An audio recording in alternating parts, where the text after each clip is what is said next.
métronome, un mouvement continu qui s'appelle Bordeaux Métropole.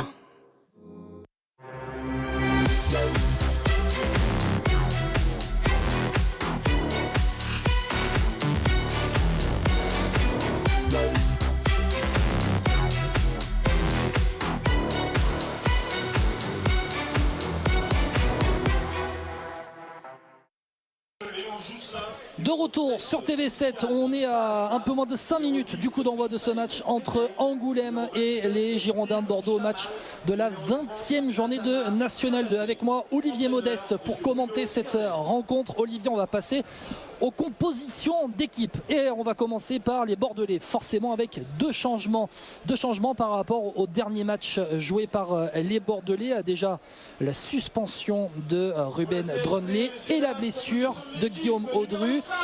Donc changement en défense centrale, alors que bon, on a le speaker du stade d'Angoulême qui nous fait la composition d'équipe d'Angoulême.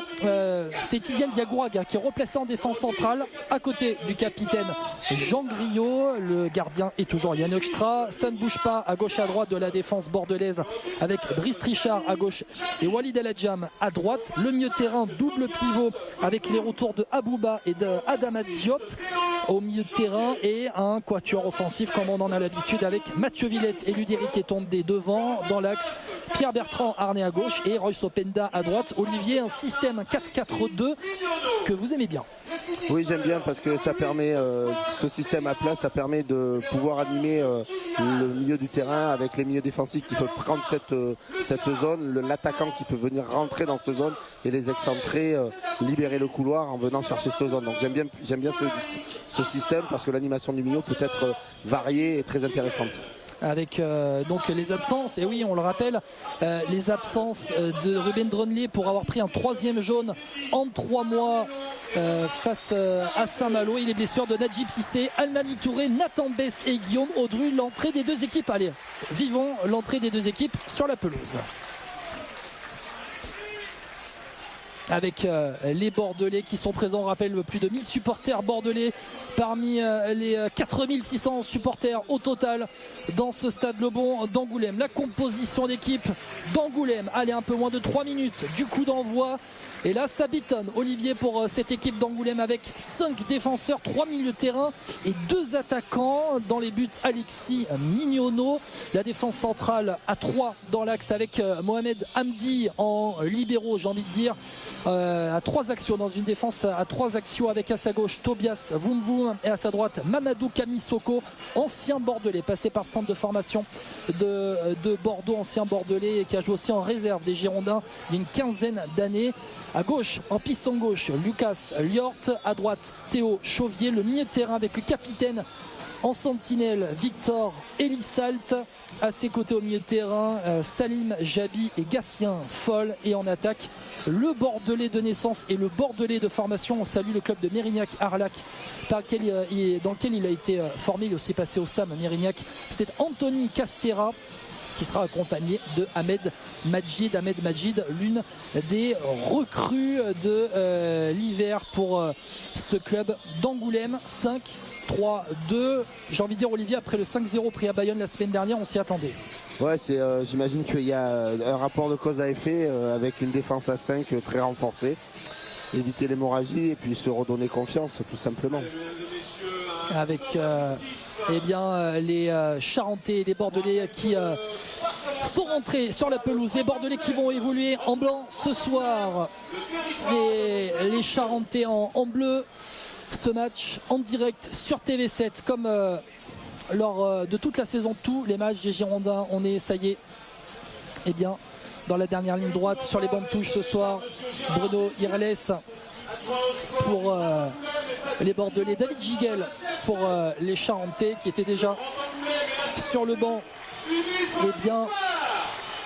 des Charentais lors du match en Coupe de France en 2023 avec la victoire bordelaise ici sur un but de Jean Marcelin. Et le coup d'envoi qui va être donné par les Charentais dans quelques instants. Le banc de touche bordelais avec le retour de Léo Jousselin, gardien remplaçant Lassana Diabaté, ainsi que Soufiane Bassa, Faisal Manaï et Steve Chamal.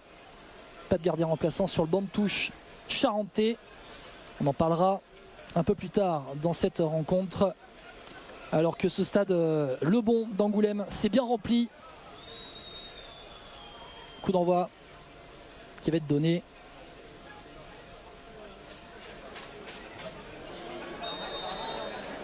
Le sprint final en direct sur TV7 est parti. 11 matchs pour décider qui va monter en national, qui de La Roche-sur-Yon ou des Girondins de Bordeaux va monter. Réponse au mois de mai, mais ce sprint final commence ici, à Angoulême. Et tout de suite, Olivier, le dégagement des Bordelais, des Charentais, justement, récupéré par les Bordelais. Yann Hoekstra qui allonge. Ouais, ils ont eu tout de suite montré l'envie d'occuper le terrain adverse en mettant le ballon très haut. Mais Bordeaux a répondu de la même façon. Donc je crois que les équipes ont la même vérité.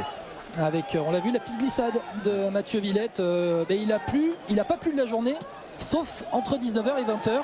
Ce qui fait que ça fait fuser un petit peu cette pelouse. Le centre charentais s'est dégagé. Victor Elisalt, la reprise d'Elisalt, elle est contrée par Abouba.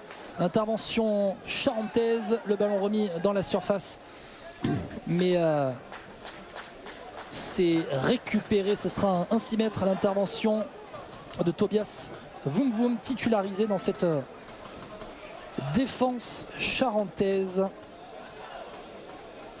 avec le 6 mètres de Yann Hoekstra. Allez, loin devant, Ludiré qui est tombé, duel remporté de la tête par Voum Voum. Elisalt, et c'est dans les pieds bordelais avec Mathieu Villette. Allez, pour chercher le premier ballon de Russo Penda. Vous entendez le public qui l'acclame. Le centre dégagé par Mohamed Hamdi. Elisalt la tête et le contrôle orienté d'Ahmed Majid. Majid qui garde le ballon, qui va temporiser. Le Bordelais qui se replace. Majid qui rentre dans l'axe. Attention la vitesse d'Ahmed Majid. Le relais d'Anthony Castera. Majid à 25 mètres dans l'axe pour écarter l'arrivée. Non, le relais dans la surface avec Elisalt, le crochet. Il va revenir sur ses pas. Deuxième crochet d'Elisalt. Dégagement des Bordelais. Et Olivier, alors c'est une donnée qu'on avait vue en arrivant au stade et qui nous a tout de suite sauté aux yeux. Une pelouse glissante et une pelouse haute également. Oui, c'est vrai, elle aurait peut-être mérité une tonte supplémentaire. Bon, il est quand même très convenable, mais c'est vrai qu'on l'a connu mieux. En tout cas, ce qu'on peut voir, c'est que Angoulême essaye d'occuper le terrain avec toute l'équipe d'Angoulême dans la partie. Allez, Mathieu Villette pour Russo Penda, le deuxième ballon de Russo Penda, mais la vitesse, il y a de l'espace pour l'attaquant bordelais. Openda, allez, en un contre un. Openda qui rentre dans la surface. Openda, le centre à rater.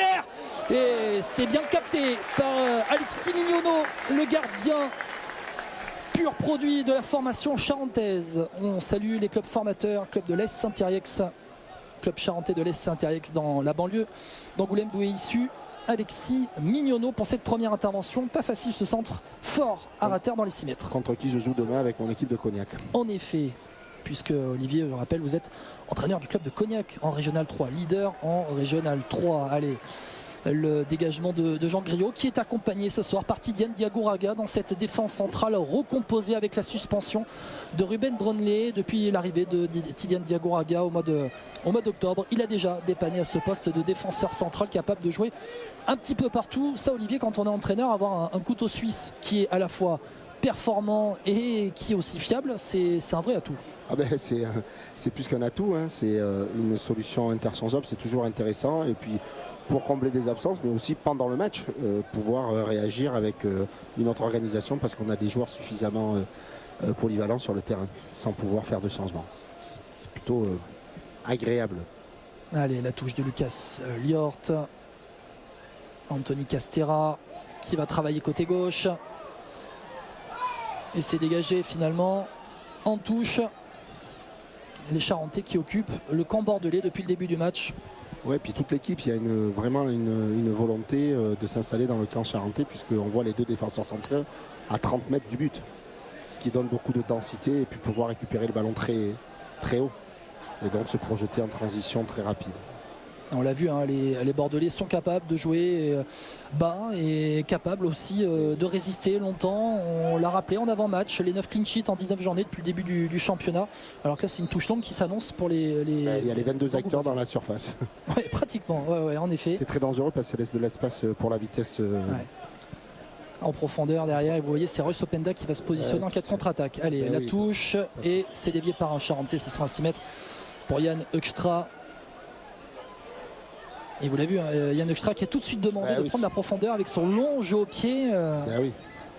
Il est capable d'allonger tout de suite, mais les Bordelais qui vont poser le ballon à terre avec Driss Trichard. Première vraie séquence de possession des Bordelais dans ce match-là. On rappelle qu'à 19h a commencé le match de La Roche-sur-Yon. La Roche-Vendée qui menait 1-0 face aux Herbiers dans le grand derby vendéen. Là aussi, match attendu à La Roche-sur-Yon ce soir. 1-0 toujours dans ce début de seconde période entre les deux équipes. On rappelle que Bordeaux affrontera La Roche-sur-Yon à l'extérieur. Prochain déplacement dans 2 semaines.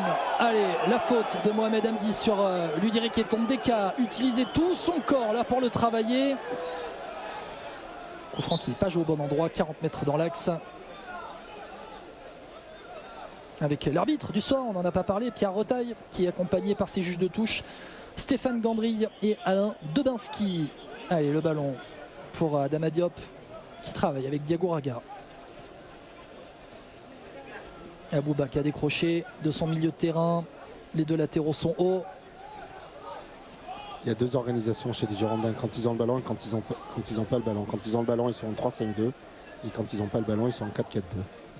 Et Yann Hoekstra qui va chercher la profondeur sur Mathieu Villette. Très bonne déviation, excellente pour Royce Openda. Royce Openda qui va rentrer dans l'axe tout de suite, serré par 2-3 joueurs charentais. Mais il écarte pour Driss Trichard. Allez, le travail avec Pierre-Bertrand Arnay dans la surface de réparation. Arnay, le centre en retrait, c'est dégagé. Récupéré, attention, par Adama Diop. Non, pas de frappe. Il travaille avec Driss Trichard. Le centre de Trichard. Second poteau, Mathieu Villette. C'est dégagé dans l'axe.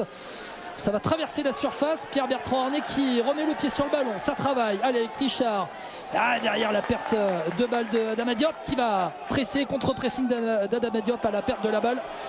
Mais ce sera un coup franc pour les Charentais qui ont résisté sur cette première séquence et ce premier travail des Bordelais autour de la surface charentaise.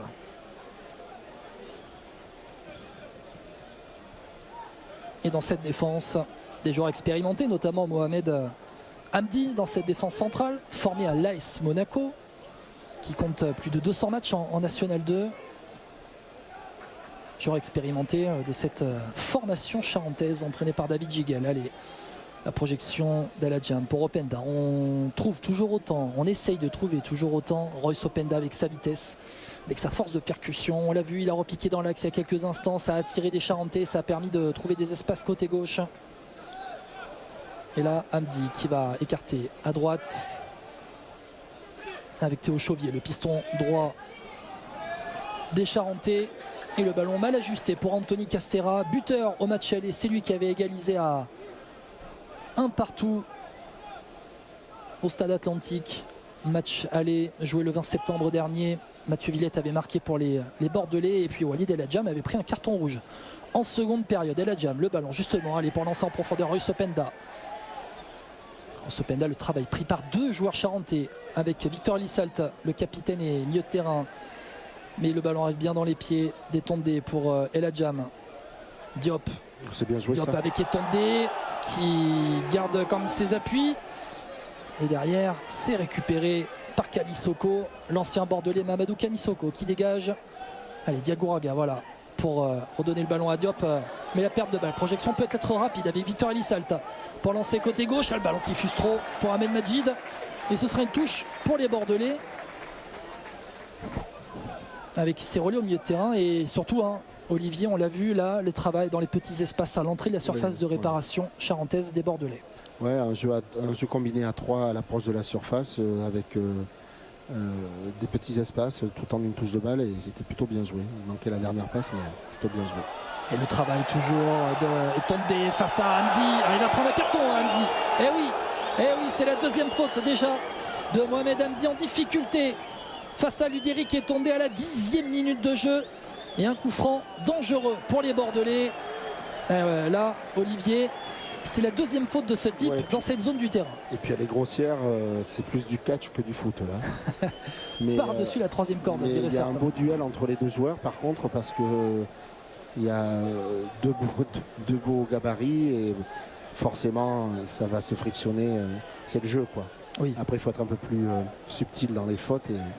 Mais bon, ça met un défenseur central sous la menace d'un carton jaune, donc c'est jamais rassurant.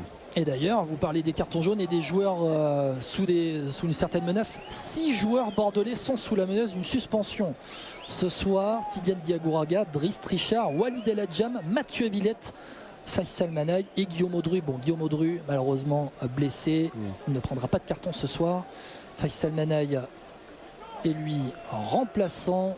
Les 4 autres titulaires. 6 joueurs sous le coup d'une suspension aux Girondins de Bordeaux. Ruben Dronley, compteur remis à 0 avec sa suspension ce soir. Dans ce sprint final, les 11 derniers matchs de la saison qu'on va vivre en direct ensemble sur TV7 pour, on l'espère, la montée des Girondins en national. Allez, 10 minutes de jeu au Stade Lebon à Angoulême. Le coup franc dangereux pour les Bordelais. Ça travaille avec Royce Openda, la passe un peu trop profonde pour Openda, mais il arrive à s'en sortir. Royce Openda, le ballon est sorti. Le ballon est sorti. Et ce sera un 6 mètres pour Angoulême. Il y avait mieux à faire, Olivier. Il y avait mieux à faire, mais en tout cas, on peut s'apercevoir de la vitesse d'accélération d'Openda qui a. On pensait que le ballon était perdu, et puis finalement, il a réussi à le récupérer. Mais oui, il y avait mieux à faire. Oui. Avec des joueurs bordelais qui étaient montés, justement. Mais je crois qu'il y a un plan Openda quand même, parce que dès qu'il a le ballon, il a quand même 2 joueurs qui viennent le prendre. Et écoutez les supporters bordelais. Qui se réveillent.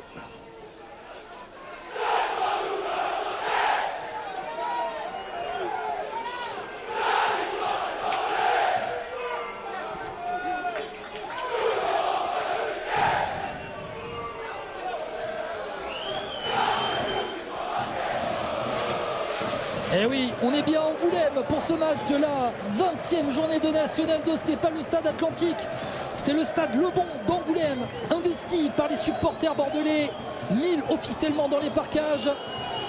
Et avec l'entrée de l'autre côté des Northgate qui rentrent dans ce stade. Vous l'avez vu, 2 parkages distincts pour les 2 parkages de Cop bordelais. Le ballon en profondeur avec Arnay, l'intervention de Mamadou Kamisoko. Ça va sortir en touche. Et les Bordelais qui vont faire du bruit parce qu'au-delà des 1000 supporters bordelais dans les parkages, il y a pas mal de supporters bordelais aussi dans les travées du stade Lebon d'Angoulême. On en a vu pas mal avec les écharpes, les kawés, les t-shirts, les maillots rétro, les kawés rétro de l'histoire des Girondins de Bordeaux. Pierre-Bertrand Arnay pour le centre fort à terre. Et c'est récupéré tout de suite Jean Criot très haut à 80 mètres de ses buts avec Driss Trichard. La prise à 2 sur Trichard. Il arrive à s'en sortir. Et Victor Elissette qui passe devant et qui va obtenir le coup franc à l'expérience au milieu de terrain charentais. Oui, on peut le dire, à l'expérience. C'était bien amené de sa part pour obtenir la faute.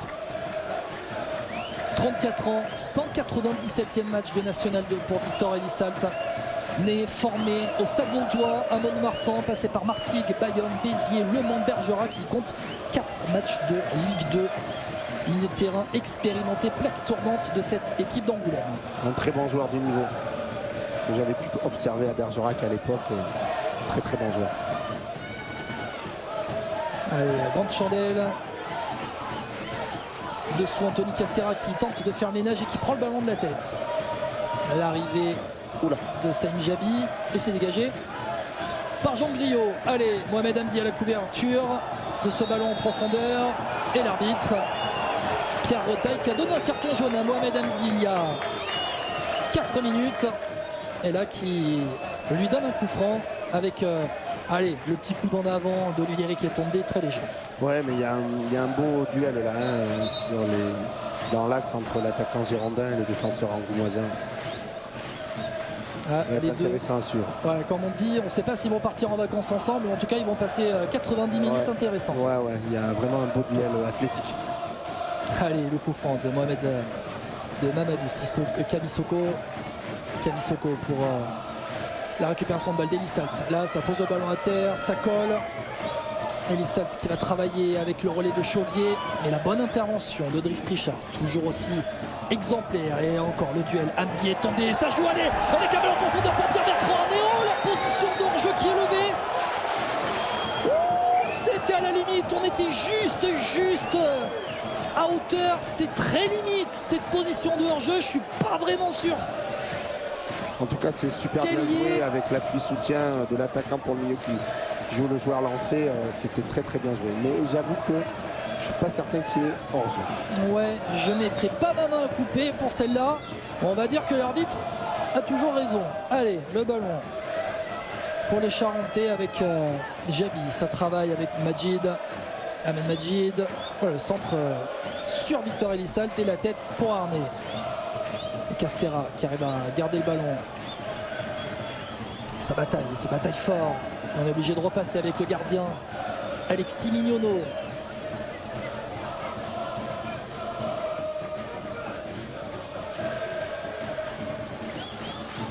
Elissalt avec son pied gauche qui écarte. Est-ce que c'est touché par Walid El Hadjam? Non, la touche sera pour les Bordelais.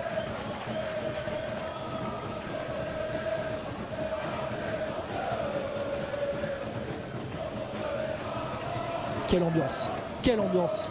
On n'est pas à Bordeaux, on est à Angoulême, on le rappelle. Hein. Pour un match de N2, c'est remarquable.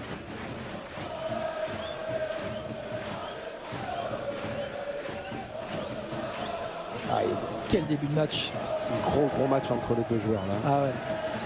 Il y a de l'intensité là. Et il y aura peut-être un coup franc pour les Bordelais. Non, dit l'arbitre. Les deux étaient au duel.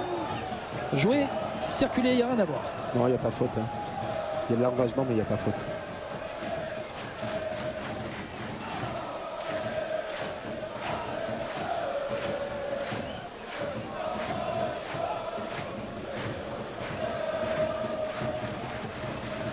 La touche pour les Charentais.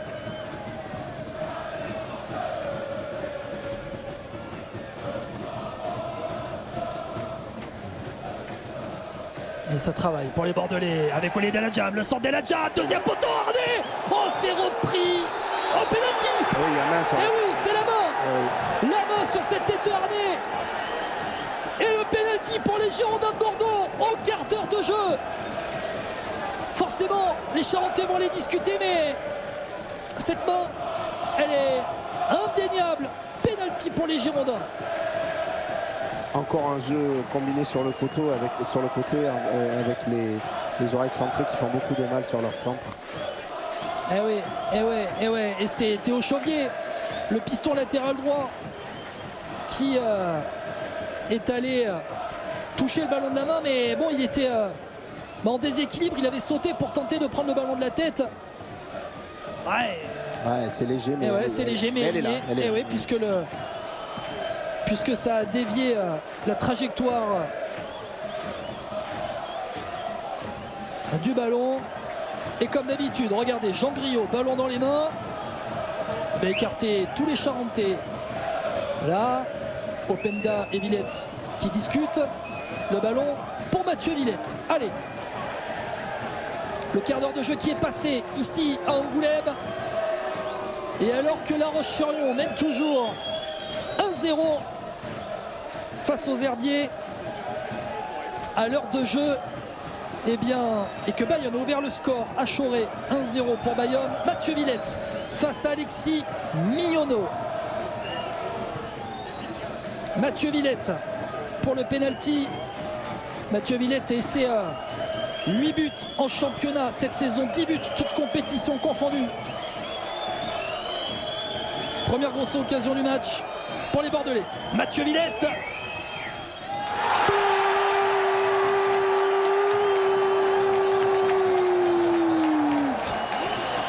But pour les Girondins de Bordeaux, de Mathieu Villette, alors que, et non, il n'y a pas but.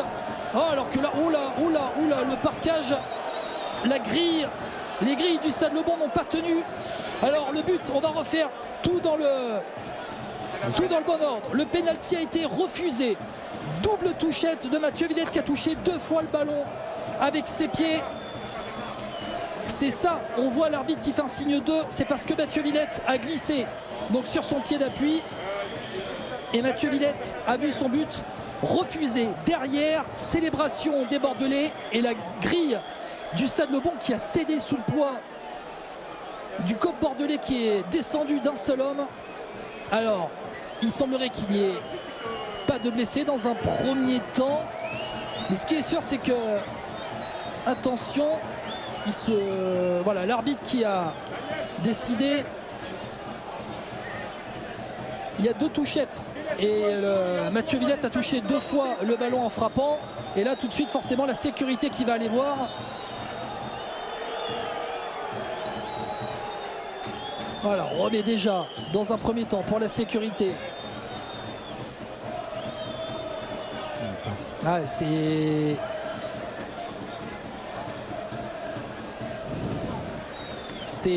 l'arbitre, hein, l'arbitre qui était juste à côté qui a vu ce ballon touché 2 fois. On l'a vu notamment en Ligue des Champions aussi sur des séances de pénalty, me semble-t-il, la saison dernière sur une séance de pénalty de l'Atlético de Madrid, il me semble, avec un ballon qui avait été touché 2 fois par le frappeur qui avait glissé sur son pied d'appui avait glissé et du coup le ballon avait touché à la fois le pied du frappeur et son pied d'appui. L'arbitre qui était discuté avec Bruno Irles, et là on a remis un peu les grilles en place. Mais il faudrait déjà penser à la sécurité des supporters. Voilà. L'arbitre de centre qui discute avec le délégué du match déjà. Alors.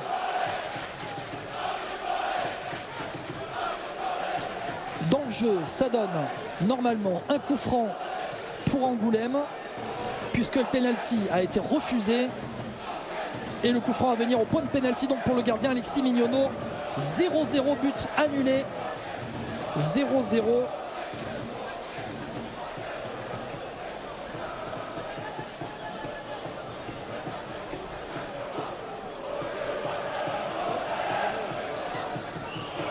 Entre Charentais et Bordelais. Retour au jeu dans quelques instants. Mais ça, Olivier, on voit...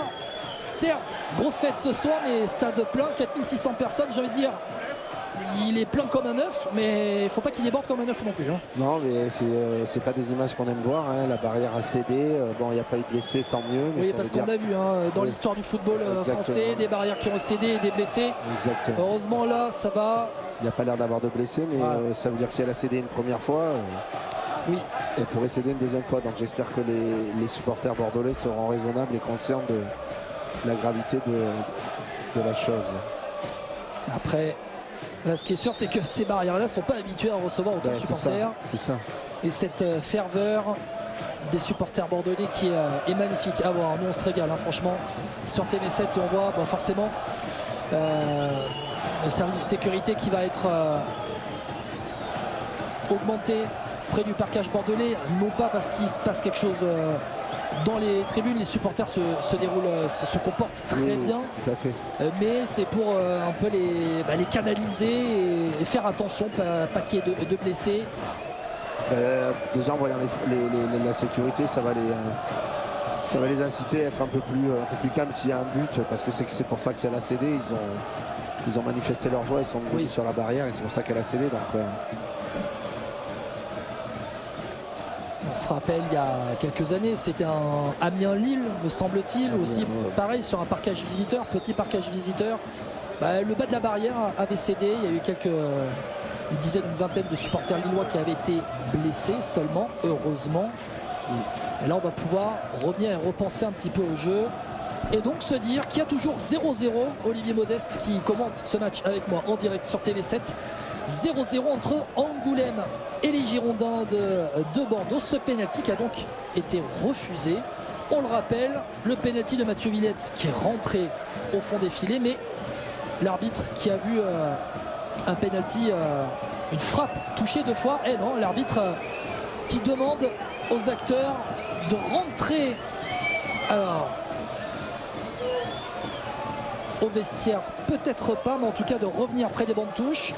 Le temps de sécuriser.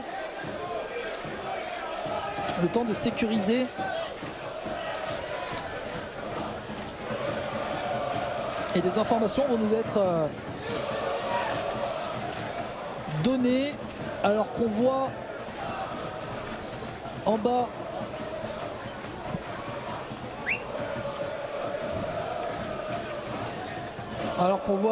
notamment le directeur général d'Angoulême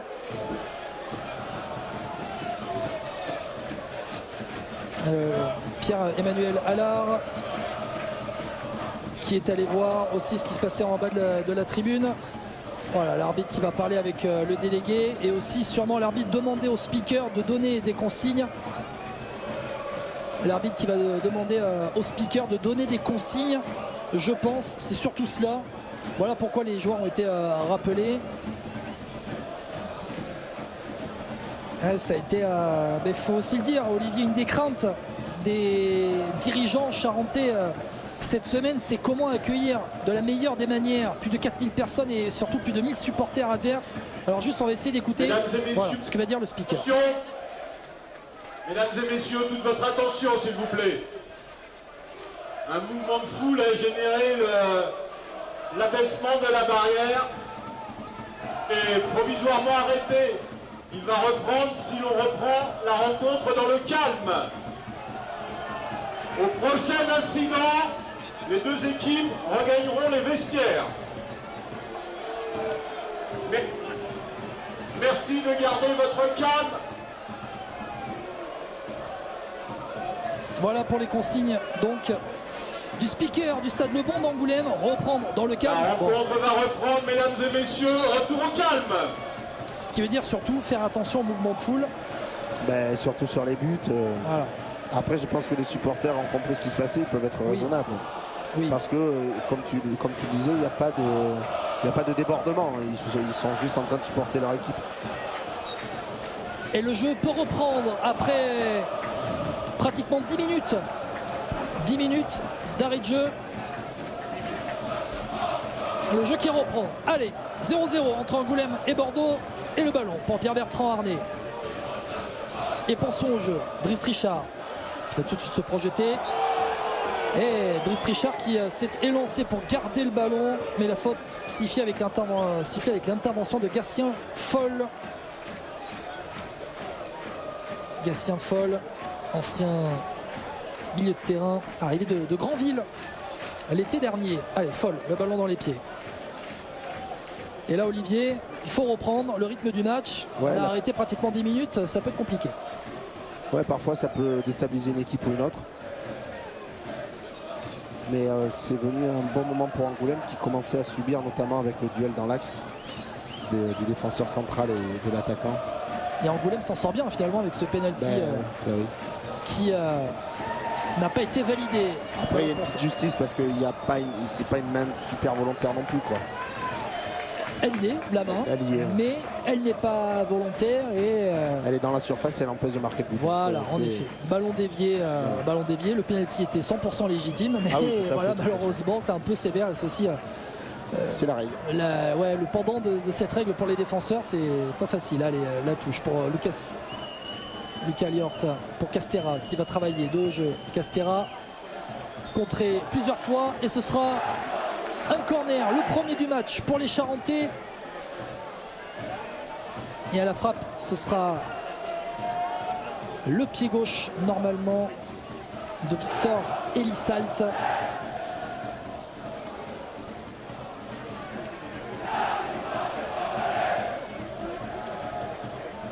Et la fumée qui sort de la buvette du stade Le Bon. Comme dirait Urios. Voilà, exactement. C'est exactement ce que j'allais sortir comme référence. L'odeur des merguez. L'odeur des merguez. Voilà, allez.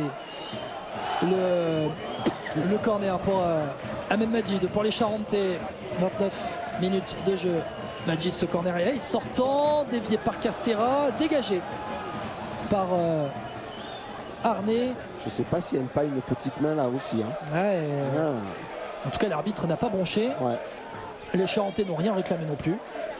Mais on sait avec ces petits ballons fuyants, petite limite qui peut traîner, ça peut vite se transformer en pénalty. On l'a vu il y a quelques minutes.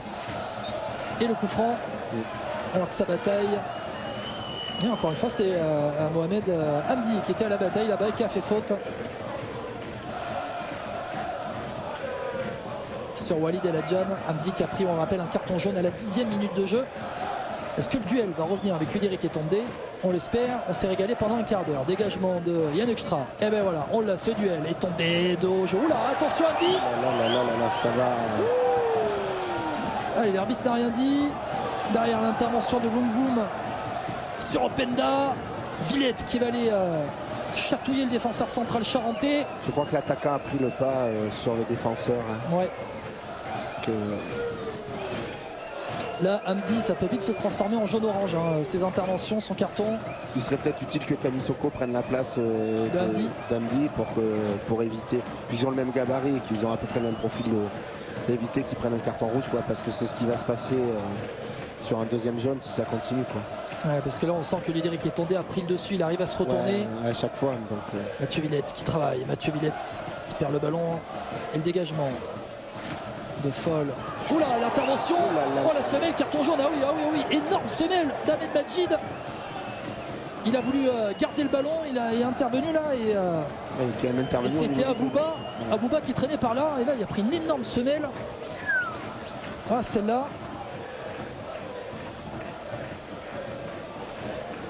Carton jaune légitime contre Ahmed Majid, l'attaquant charentais. Eh bien Olivier, c'est une première demi-heure de jeu, alors entrecoupé de pratiquement 10 minutes d'arrêt, mais il s'est passé pas mal d'événements quand même. Hein. Ouais, il y a un beau duel dans le match. Et puis après, je trouve qu'il y a deux équipes qui sont bien en place, qui essaient de jouer leur va-tout avec chacun un style à peu près identique, avec ses transitions rapides sur l'attaquant, Castera d'un côté et l'attaquant bordelais. Oh, l'intervention, on a vu le ralenti là sur TV7, ça valait un jaune mais bien orange quand même. Hein. Sur le dessus, juste en dessous du genou là, de Abouba. Oh là, c'était ultra dangereux, ça pouvait valoir en rouge. Hein. Là, très clairement. S'il y a la VAR, c'est rouge. Hein. Ouais. Et coup franc bordelais, dégagé de la tête. Et Majid, justement. Là, ils sont deux à avoir pris deux jaunes et. Pour l'instant, on voit mal comment ce match peut se terminer à 11 contre 11. Hein. En tout cas, surtout côté charentais. Et les Bordelais qui reprennent le contrôle du ballon. Trichard les appelle. Villette en décrochage. Villette pris par Tobias Vloum et Gatien Foll pour la récupération. Foll qui est esselé, arrive à s'en sortir avec Castera, mais l'intervention de Jean Griot. Et derrière, Camisoko pour le dégagement. Et la jam pour Openda. Openda, il se plaint d'avoir pris un coup. La bataille du mi-terrain avec Abouba, c'est récupéré par Majid, le ballon côté gauche. Et l'intervention excellente. Ça commence à Walid et la jam. Ça commence à se muscler. Ouais. Il y a Openda qui est resté à terre. Il y a de plus en plus de fautes des deux côtés.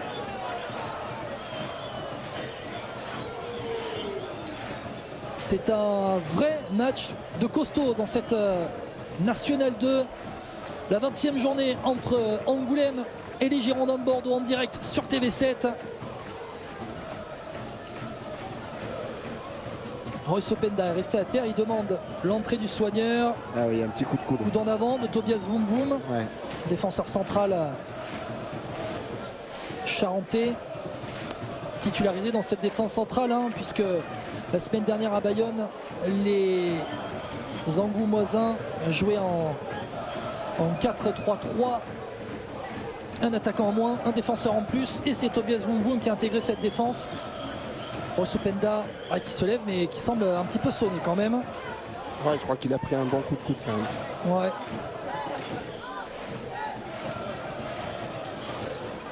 Avec cette intervention, petit coup de haut. Allez, Openda vient reprendre ses esprits petit à petit. Et on demande quand même l'entrée du soigneur. Comme qui dirait en rugby, on pourrait parler de protocole commotion. En tout cas, on va voir nouvel arrêt de jeu dans ce match, Olivier. Ouais, c'est haché. La première mi-temps ne va pas durer 45 minutes, mais on va atteindre les 60 minutes, hein, ouais, pratiquement. Pas loin, pas loin. Alors qu'on va en profiter pour redonner le programme de cette 20e journée de National 2 qui a commencé à 19h et on est en fin de match à un quart d'heure de la fin du match. La Roche-Vendée co-leader avec les Girondins de Bordeaux. La Roche-Vendée un match en moins par rapport aux Girondins dans cette poule de National 2 en tête. Et bien la Roche-Vendée mène toujours 1-0. But marqué au quart d'heure de jeu par les Vendéens dans le derby vendéen face aux Herbiers. À la mi-temps, Bayonne mène 1-0 à Choré et après une demi-heure de jeu, Poitiers et Avranches sont toujours à 0-0. Suite de cette 20e journée demain avec à 18h 4 matchs Je crois qu'ils ont changé. Hein. Camisoko se marque. Ouais, voilà. Ouais, Camisoko qui va marquer c'est intelligent. Etonde Mdi qui est passé plus central droit. J'aurais fait pareil. Bertrand Arnay. J'aurais fait pareil parce que là, on se met en danger avec un joueur qui a un carton jaune dans cette zone-là. Eh bien, on va voir si un nouveau duel. On va voir ce que ça donne. Et donc la suite de la 20e journée demain à 18h. Loc Minémont, Louis, Saint-Malo, Châteaubriand, Granville-Saumur et la réserve de Lorient. Face à Dinan-Léon, intervention justement de Camisoko, de la tête, Griot, impeccable, de la tête. Allez, Mathieu Villette qui arrive à se retourner, Mathieu Villette qui résiste, Etonde pour transmettre à Pierre-Bertrand Arnay. Allez, Arnay qui va travailler, le relais pour Etonde, le travail côté gauche, Etonde. Très intéressant ce joueur. À transmettre. Et Walid El Hadjam pour Jean Griot. Diop. Et c'est intercepté par Majid. Allez, peut-être la projection rapide d'Ahmed Majid. Ahmed Majid dans le camp bordelais. Il va temporiser, donner avec Elissalt. Attention, il a une bonne frappe de balle. Victor Elissalt. Ça revient sur Majid. On a contraint face à Trichard. Ahmed Majid, la frappe. Et elle est bien. N'a côté, puisqu'elle est contrée, cette frappe charentaise. Et c'est vrai que... Alors, j'en profite pour... en attendant que le corner se frappe, notre confrère de l'équipe, Laurent Crossi, qui est à nos côtés dans cette tribune de presse du Stade Lebon, me fait signe qu'en cas de pénalty invalidé parce que le joueur touche 2 fois le ballon, ben normalement le pénalty est donné à retirer. Ah, je connais pas la règle. Alors je dois avouer que je l'ai vu en séance de tir au but, ce cas, jamais en cours de match. Ça a donné un coup franc pour les Charentais. Bon, peut-être que ce n'est pas pour ça, mais en tout cas, c'est un coup franc, c'est un coup de pied arrêté direct. Donc dès lors qu'il touche le ballon 2 fois, à mon avis, je pense pas qu'il soit retiré. Hein. Je pense qu'il a pris la bonne décision. Allez, on fera confiance à l'arbitre. Le centre des Charentais récupéré par Pierre-Bertrand Arnay qui ne s'embarrasse pas.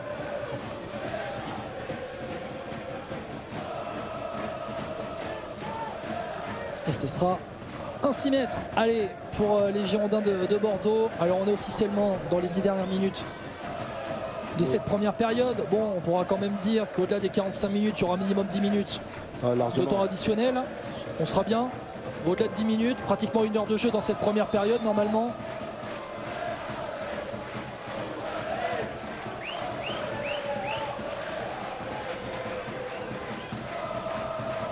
Allez, respectez. On y va pour jouer ce 6 mètres. Yann Eustra pour allonger. Long, très long. Ce ballon dévié par Pierre-Bertrand Arnay. Ouais, la vitesse de Ludirik Etonde malgré sa grande carcasse. C'est lui qui est intervenu en premier devant Mamadou Camisoko. Et attention parce qu'en voulant déployer ses ailes, Ludirik Etonde, bon voilà. Il y a un vrai duel athlétique là aussi. Hein. Ah ouais. Et là les joueurs charentais, ils vont pas s'amuser sur Ludirik Etonde ce soir. Puis il est très intéressant parce qu'il le fait bien et en plus il a la vitesse malgré qu'il soit grand. Donc c'est un vrai atout pour Bordeaux. Encore une fois, il arrive à se retourner. Il a fallu 2 Angoumoisins. Attention, récupération de balle des Bordelais et des Charentais et la projection. Avec le piston gauche, Liort qui donne à Majid. Majid pour Castera. Castera qui passe devant Griot, mais Jean Griot qui va prendre le dessus. Touche pour les Charentais, Jean Griot.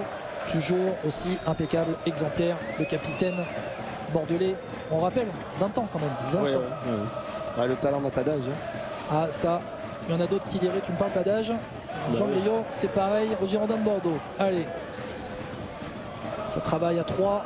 Mais la mauvaise talonnade de Victor Elissalt. Et la touche, attention, Griot sous pression. Trichard qui dégage. La tête de Jabi. Castera, le 1-2. Ah oui. Castera qui revenait de position de hors-jeu après être allé presser.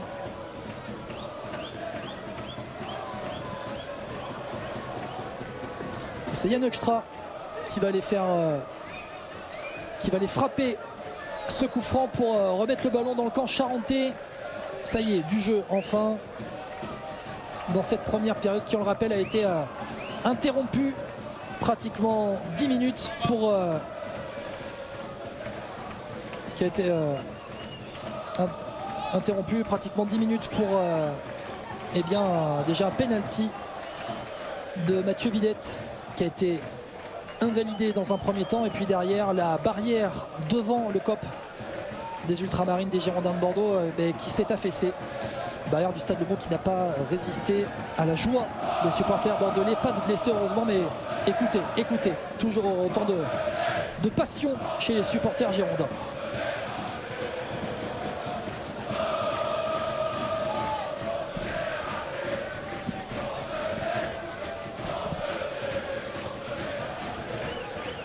Et on salue également les ramasseurs de balles du groupe non-jeune de Charente-Limousine, club d'Angoulême qui fait participer les clubs formateurs du football charentais également sur les matchs à domicile, tout comme le fait les Girondins de Bordeaux au Stade Atlantique. Allez, Russo Penda pour un ballon intéressant. Russo Penda, la frappe! Oh, l'arrêt d'Alexis Mignonneau! La frappe a été puissante, elle était ratée, refusée sur cette pelouse de Lebon. Le centre de Trichard est contré par Elisalt et c'est récupéré le ballon par Majid. Elisalt, le crochet, il tentait le petit pont sur Trichard, il était gourmand. Il obtient un coup franc. C'est bien arbitré parce qu'il y avait une faute au préalable, c'est bien arbitré. Elisalt, intéressant, on le rappelle. Et on rappelait tout à l'heure, joueur expérimenté du milieu de terrain. Très créatif, il se passe beaucoup entre les lignes, il a un très bon pied gauche. 197e match de National 2 ce soir. Une vraie vision du jeu, un joueur très intéressant. Toujours entre les lignes, toujours bien positionné pour recevoir le ballon. Qui dans ses jeunes années jouait réellement numéro 10 et qui peut très bien jouer sentinelle devant la défense, et on le voit. Il est très haut là, Victor Elisalt. Il a un très bon pied gauche. Et il a vu que son latéral gauche là-bas avait glissé. Temporise avec Hamdi et Majid maintenant. Ahmed Majid qui rentre dans l'axe pour trouver Caster à l'entrée de la surface. Le relais, Majid, le crochet pour se remettre sur le pied droit. Elisalt l'enroulé. Dévie de la tête par Castera pour Liort. Majid, Liort, l'extérieur gauche. Ce sera pratiquement à la buvette. Et le 6 mètres pour les Girondins de Bordeaux. Alors qu'on va voir le temps additionnel qui va être donné dans quelques minutes par l'arbitre de la rencontre. À minima 10-12 minutes. Pierre Retaille, allez, je dirais. La blessure. On a eu Rossependa qui est resté à terre. On a eu l'interruption, donc après le pénalty refusé de Mathieu Villette. Il y aura au moins 10 minutes de temps additionnel. Et Ludovic Etonde qui continue de charbonner là, qui a aussi failli être découpé sur cette intervention charentaise. Les travaux de Ludovic Etonde ce soir. Chapeau.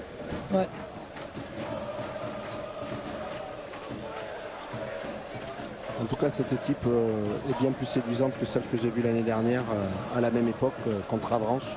Il y a un an, jour pour jour pratiquement.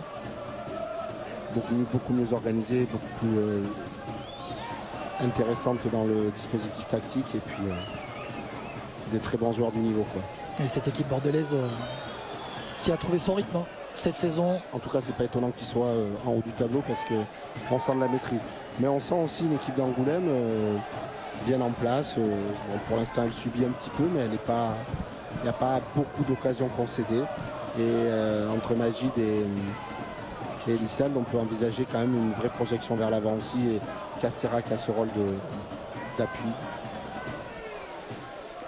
Allez, récupération de balle.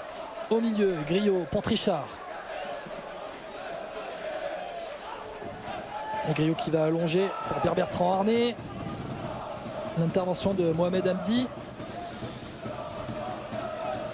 qui donc a permuté avec Camille Soko pour défendre sur Arnay et Etonde.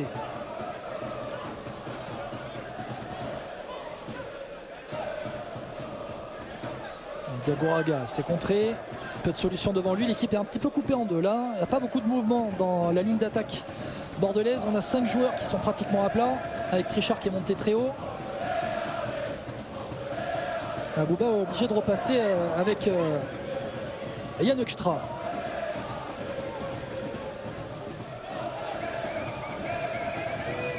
L'espacement de cette équipe bordelaise pour créer des espaces justement. Un bon pressing, mais l'équipe est coupée en deux. Eh oui, les Bordelais sont coupés en deux. On a quand même trouvé Arnay. Derrière, Griot se fait devancer pour la première fois du match par Victor Elisalt. Et Castera qui est trouvé. Dos au jeu, Castera pour Elisalt. Pierre-Bertrand Arnay qui descend bas pour défendre.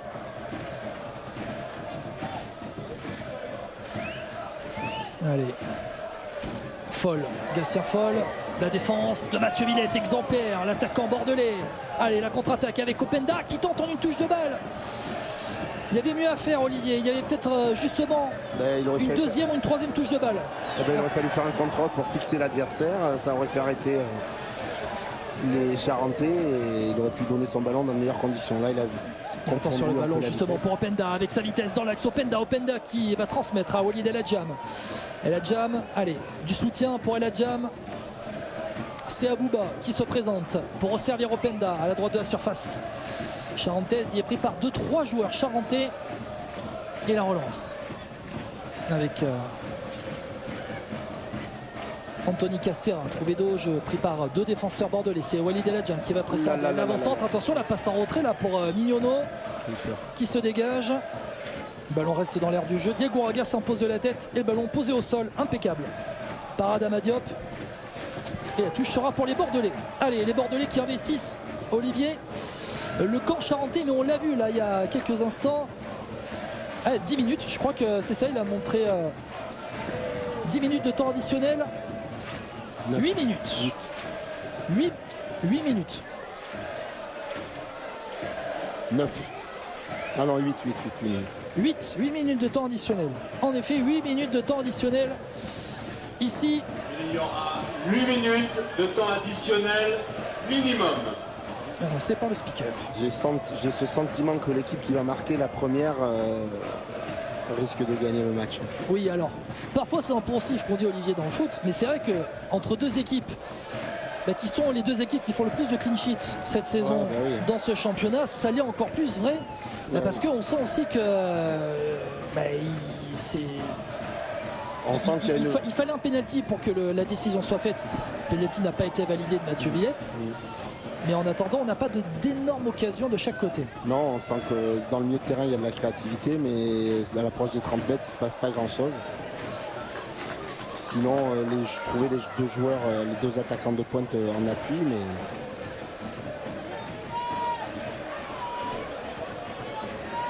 Côté gauche, le centre de Lucas Hjort, c'est dévié. Ce sera un corner, nouveau corner pour le club d'Angoulême. Là, on va encore avoir les 22 acteurs dans les...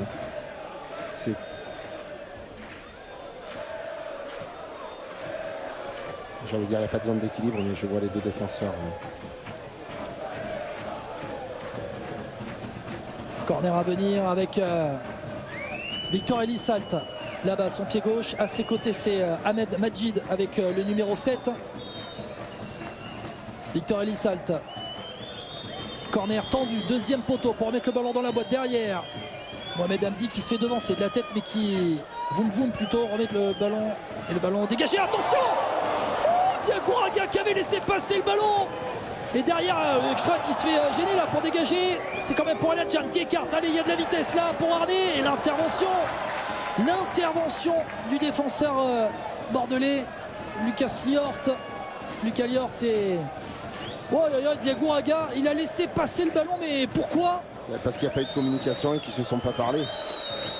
Ah ouais. Et là, ça a bien failli coûter, Olivier, un but aux Girondins. Ou alors du vice de la part des Charentais qui lui ont dit laisse. Aussi l'intervention impeccable du milieu de terrain bordelais. Allez, remettre un petit peu le pied sur le ballon. Jean Griot qui choisit de dégager. Trouver Royce Openda, mais il y a une tête d'écart avec Tobias Boumboum. Et 2e ballon, Mathieu Villette pour la vitesse de Royce Openda. Allez, Royce Openda face à Tobias Boumboum. Royce Openda, le centre, Royce Openda, Arnay. Oh, l'intervention. Non, c'est au-dessus. Dit l'arbitre, c'est au-dessus. Cette frappe de Pierre-Bertrand Arnay. Mais Alexis Mignonneau qui était sur la trajectoire. Énorme occasion bordelaise Le débordement de Russo Penda trouvé en profondeur. Le centre qui traverse la surface.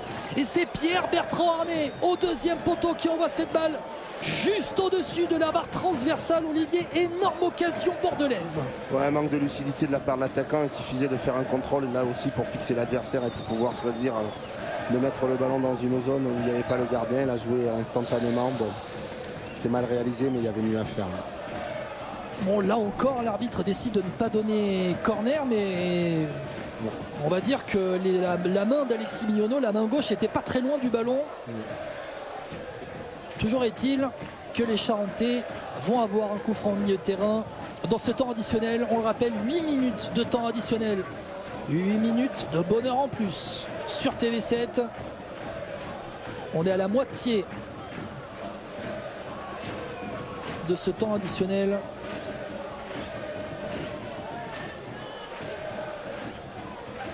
Il reste même un peu moins de 3 minutes. Allez, long coup franc. Elissac, c'est bien tendu ce ballon. Le duel et surtout le deuxième ballon sera pour les Bordelais. C'est Jean Griot en couverture comme d'habitude. Il concède la touche.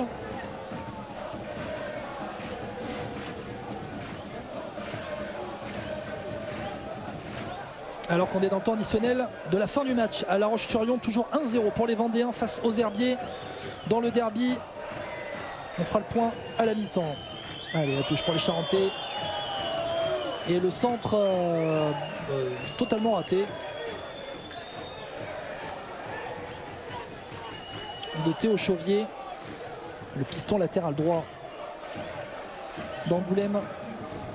Alors qu'il reste 2 minutes dans le temps additionnel. Encore 2 minutes. Toujours 0-0. Plus de 55 minutes de jeu officiellement. Mais en temps de jeu effectif derrière, ça aurait été beaucoup moindre. Et le long 6 mètres, allez, de Yann Extra. Mathieu Villette, encore une fois, qui est là, de la tête. Le milieu de terrain, Jabi, qui trouve Doge, Majid. L'intervention de Diago Raga, mais le ballon toujours pour les Charentais. Avec Salim Jabi trouvé en profondeur et l'intervention, encore une fois, j'ai envie de dire, et je dirais toujours encore une fois, de Jean Griot. Là, il n'y a pas le numéro 5 pour rien dans son dos. Ouais, puis il fait des interventions toujours très propres, il est toujours très bien placé, il est dynamique. À 20 ans, à mon avis, il a une marge de progression pour aller jouer encore un peu plus haut. Et c'est l'une des bases, hein. Ouais. Voire même la base du projet de jeu et du projet des Bordelais en vue d'une remontée dans les divisions supérieures. Lui qui a déjà été contacté par les clubs étrangers, notamment anglais. Non, c'est Et c'est pas pour rien. un défenseur moderne, pas forcément une grande taille. Alors que dans le temps additionnel, La Roche-Vendée a été égalisée par les Herbiers. 1-partout les Herbiers qui a égalisé à La Roche-sur-Yon. Dans le temps additionnel, l'énorme coup pour l'instant des Herbiers à La Roche-sur-Yon qui pourrait vraiment rendre service aux Girondins de Bordeaux. But à la 94e minute des Herbiers. Et ça, dans ce sprint final pour la montée en nationale, ça pourrait coûter très cher à La Roche-sur-Yon qui recevra les Girondins de Bordeaux dans 2 semaines. Alors que c'est la mi-temps au Stade Lebon d'Angoulême. Olivier Modeste avec moi pour commenter ce match entre Charentais et Bordelais. 0-0 première mi-temps. Haché, c'est le cas de le dire. Ouais, c'est haché, mais avec 2 équipes qui se ressemblent beaucoup, avec la recherche des deux attaquants centraux pour jouer le deuxième ballon avec l'appui-soutien et le 3e joueur lancé. Bon, ça n'a pas super fonctionné dans les 30 derniers mètres, pas avec des occasions pas très franches, des situations, on va dire. Et j'imagine que l'équipe qui va marquer la première, avec les forces défensives et leur fameux clean sheet sur les derniers matchs, vont permettre à peut-être à une des 2 équipes de marquer un but et d'envisager la victoire. Ouais, c'est un vrai match de costaud ce soir à Angoulême. Ce score de 0-0 à la mi-temps entre Angoulême et Bordeaux. On rappelle ce penalty refusé à Mathieu Villette en première période. 10 minutes pratiquement d'arrêt de jeu. Alors on va dire 8 minutes d'arrêt de jeu, notamment aussi du fait d'une des barrières, là où se trouve le COP bordelais derrière le but charentais en première période. Barrière qui a cédé sous le poids de la joie, de la célébration des supporters bordelais. Pas de blessés, heureusement. C'est la mi-temps sur TV7, 0-0 entre Angoulême et Bordeaux. On se retrouve dans quelques minutes pour la seconde période.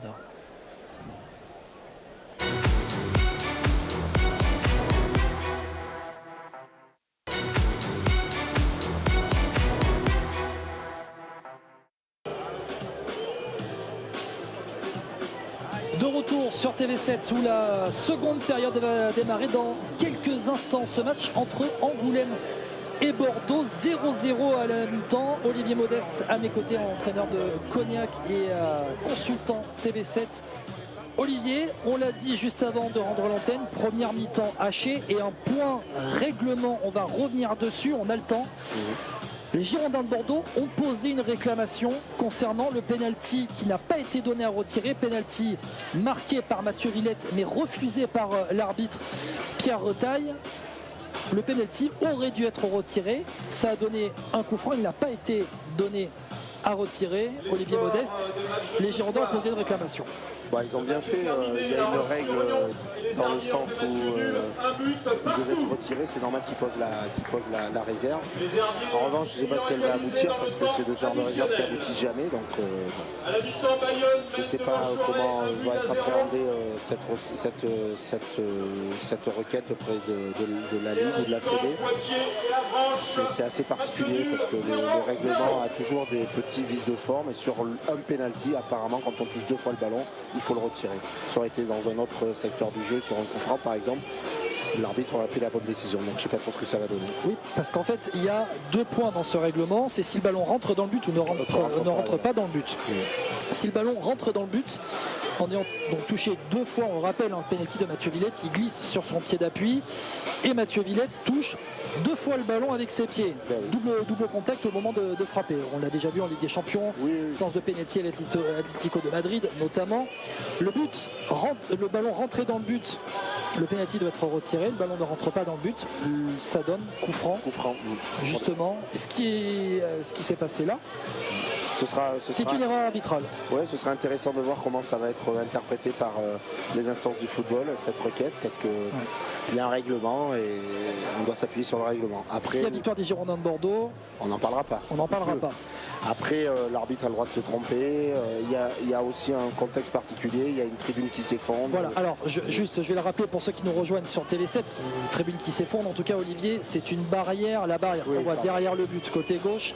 La barrière s'est affaissée sous le poids des supporters bordelais qui, ayant vu Mathieu Villette marquer, comme à l'habitude au Stade Atlantique, sont tous descendus d'un coup en bas de la tribune. Le problème, c'est que la barrière n'a pas résisté au poids des supporters bordelais.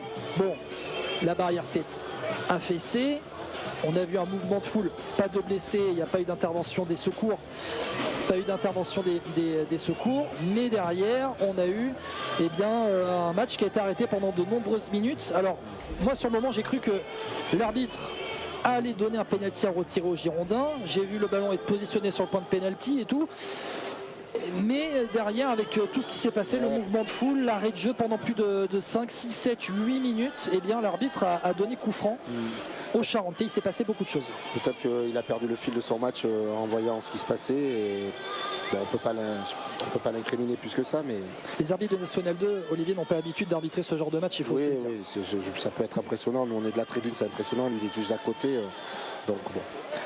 Aux Girondins ou aux Charentais de passer au-dessus et de repartir dans ce match avec cette envie de gagner. Mais je trouve que les 2 équipes sont assez équilibrées. Elles ont à peu près le même format de jeu, aller chercher ce joueur très costauds, que ce soit Castéran ou le Bordelais.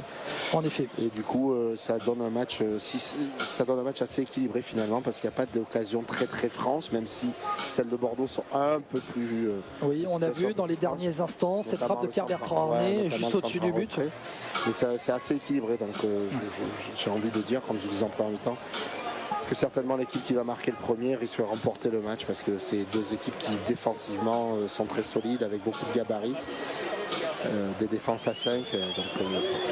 Alors qu'on va rappeler, alors que les joueurs charentais rentrent sur la pelouse, le résultat Olivier Baudet, c'est que ce match se joue notamment sous les yeux de Francis Gillot, ancien entraîneur des Girondins de Bordeaux, qui est juste en dessous de nous. Là on commente cette rencontre, on le salue, Francis Gillot, ancien entraîneur des Girondins.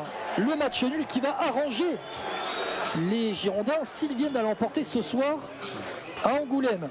La Roche-Vendée accrochée dans le temps additionnel face aux Herbiers, 1-1 score final entre La Roche-sur-Yon et les Herbiers, alors qu'on rappelle que dans les autres matchs de ce vendredi soir, on est dans les 10 dernières minutes, Bayonne qui mène 1-0 à Chauray, et on est en début de seconde période entre Poitiers et Avranches, 0-0, mais ce match nul concédé par La Roche-Vendée peut être vraiment une bénédiction pour les Girondins de Bordeaux. En tout cas, s'ils ne perdent pas le match, ils resteront en statu quo, donc c'est pas mal, parce que si les Herbiers avaient perdu La Roche-Vendée avait perdu.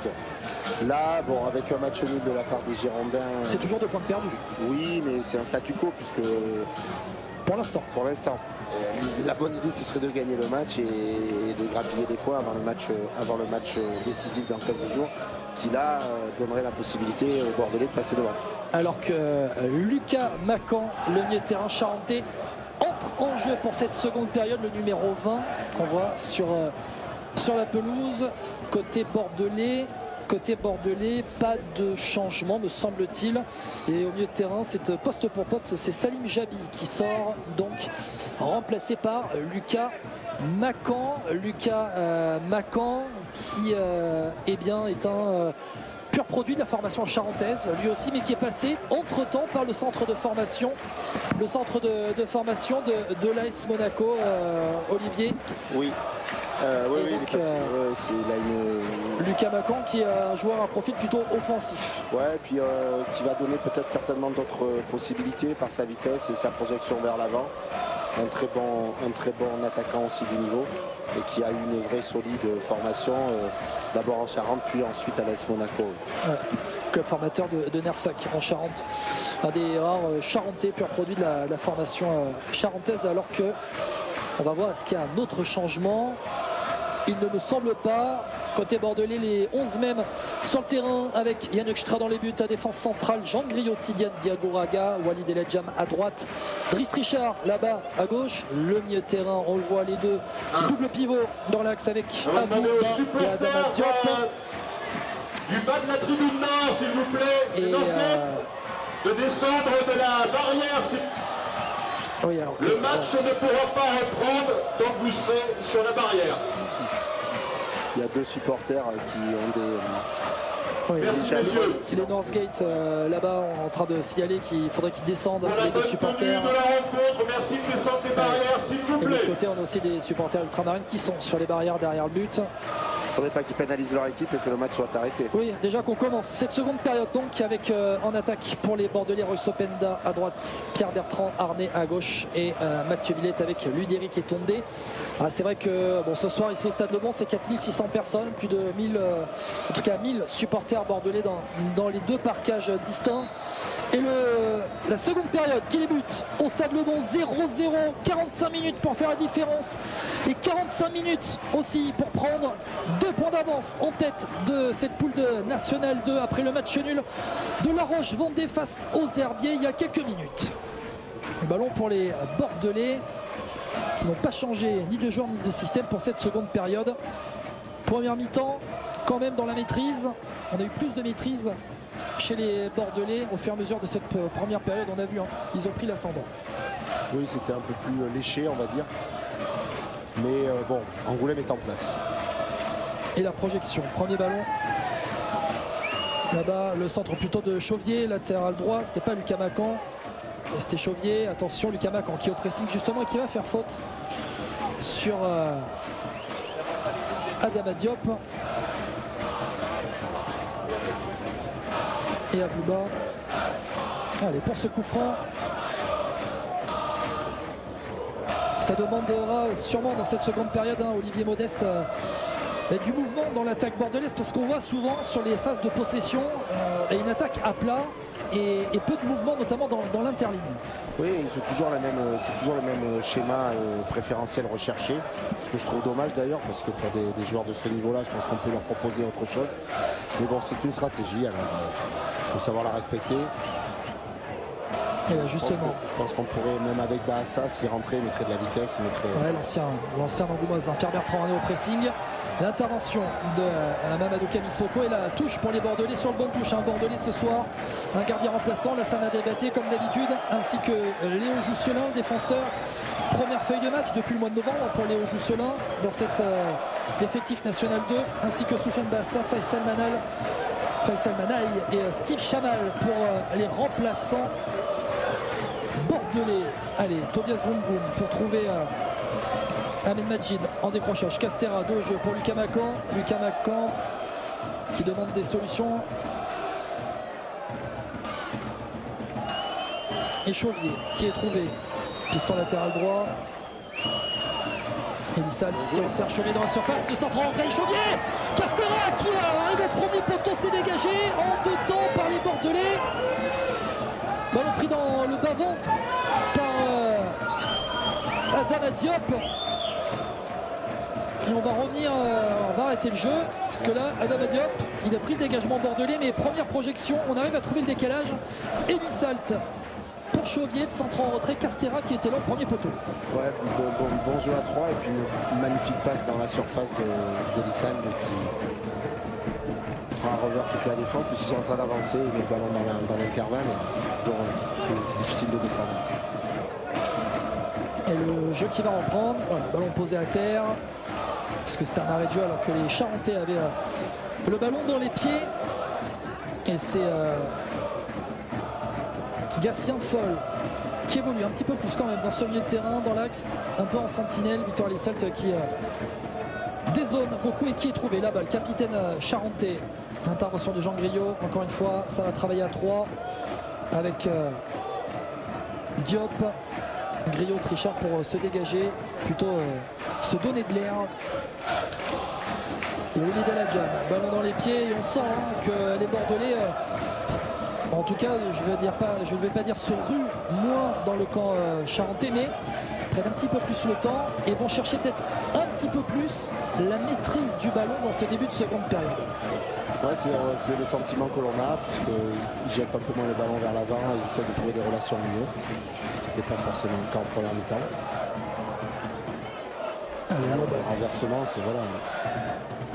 Le ballon avec l'intervention de Macan devant El Hadjam et la projection d'Ahmed Majid, la vitesse d'Ahmed Majid et Diabourag qui est là en deuxième lame.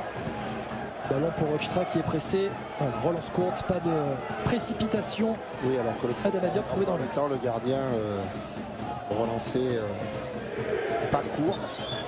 Et là, ils ont changé visiblement de stratégie. Alors que une position de hors-jeu élevée. Ça va donner un coup franc pour Angoulême. Allez, profitez, on est à Angoulême. C'est la 20e journée de National 2 sur TV7.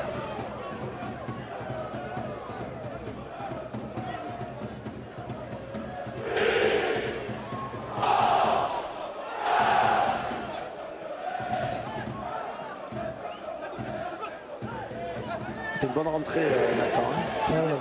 Vous trouvez côté gauche, mais c'est trop long. Il va donner beaucoup de volume de course, notamment dans le milieu de terrain. Et tout de suite, encore le travail, on le retrouve. Ludéric est tombé. Et pour l'instant, Kamissoko arrive à mieux le tenir, je trouve, que Mohamed Hamdi, en effet. Oui. Qui défendait sur lui dans la première partie de la première période. Après, il avait un carton, donc on défend moins bien, forcément. Oui. Allez, écoutez les supporters bordelais. On n'est pas à Bordeaux, on n'est pas au stade Atlantique, on est au stade de Bon-Angoulême.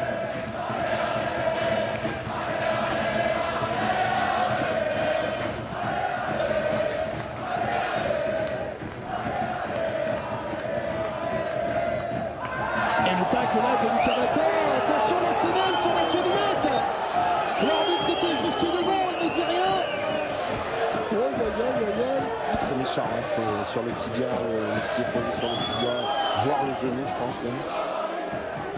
Tout à l'heure, en première période, c'est Adama Diop, me semble-t-il, qui a subi une semelle. Lucas Macan qui a taclé le ballon, il a touché le ballon, mais il n'a pas touché seulement le ballon. Il a déposé les crampons sur Mathieu Villette et en plus il se plaint juste en dessous du genou là. C'est un match haché physique ce soir à Lebon. Ah si, il le premier.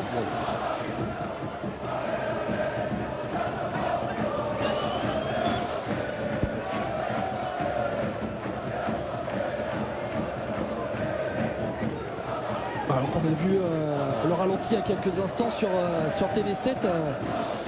Là, les crampons juste en dessous du genou de Mathieu Villette.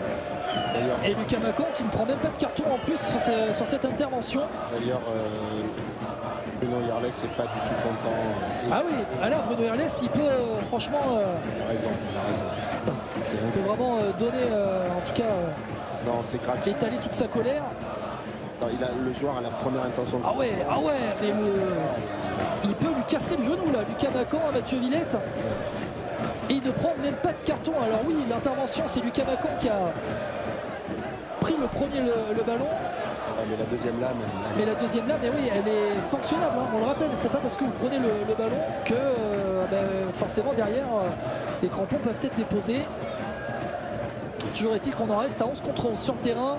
Deux Charentais ont pris un carton jaune en première période. Le défenseur central Mohamed Hamdi à la 10e et puis l'attaquant Ahmed Majid à la 31e. C'est lui, Majid. Et là, Lucas Macan, deuxième intervention, deuxième lame. Je pense que la troisième, c'est moins dans, c'est plus dans le jeu là. Mais... Ah oui, mais encore un peu quand même. Bon, c'est au duel, mais toujours est-il que... Il va être dans le viseur de monsieur l'arbitre maintenant. Voilà. Et puis les joueurs bordelais à l'expérience vont aussi sur les interventions de Lucas Macan en rajouter un petit peu plus, même si les fautes, les coups pris sont légitimes, en tout cas elles sont bien pris. La mauvaise transversale de Tidiane Diagouraga, on s'est un peu précipité là sur ce coup. Match haché là, c'est un vrai traquenard pour les Bordelais, c'est un match de fête. Bon, ce Penda qui intervient bien, 4600 personnes, stade rempli, guichet fermé à Angoulême. Mais les Charentais sont dépassés, en tout cas ils se dépassent plutôt dans cet événement. Ils ont envie d'accrocher. Les Girondins de Bordeaux qui, on le rappelle, ont une occasion de prendre seule la tête de cette poule de National 2 puisque La Roche-sur-Yon a fait match nul partout ce soir. Attention, l'espace devant pour Lucas Liette. Lucas Liette, le centre est contré par Tidiane Diagouraga. Là, il va falloir travailler, faire un spécifique vitesse à l'entraînement cette semaine, Olivier, parce qu'il y avait l'espace pour les Charentais, le long ballon en profondeur. Malheureusement, la vitesse, c'est pas une qualité athlétique que l'on peut travailler. En revanche, sur le choix de la passe et le choix qu'il a fait, il y a certainement mieux à faire que. On a senti un geste de dépit en fait, plus que autre chose. Mais là, s'il arrêtait le ballon et qu'il attendait ses partenaires, il y avait quelque chose à faire. Et ce sera un corner pour Angoulême. Victor Elisalt au pied du corps de supporters bordelais. Corner sortant avec son pied gauche. Victor Elisalt et son numéro 10. C'est joué à Rater. C'est dégagé par Pierre Bertrand et qui défend premier poteau depuis le début du match. Et les Charentais gâchent une cartouche dans la surface bordelaise. 6 mètres à venir. Alors qu'on joue depuis 10 minutes dans cette seconde période. On voit bien là le bloc bordelais coupé en deux, hein, où il n'y a pas de... Ah si, là ça va pouvoir peut-être avoir une relation dans le cœur du jeu. On est en train de beaucoup parler à Bouba qui demande de refaire un tour. Voilà, Diagouraga servi, Diagouraga qui va s'avancer. Et là on voit bien le 5-4-1 de Angoulême en phase défensive. Hein.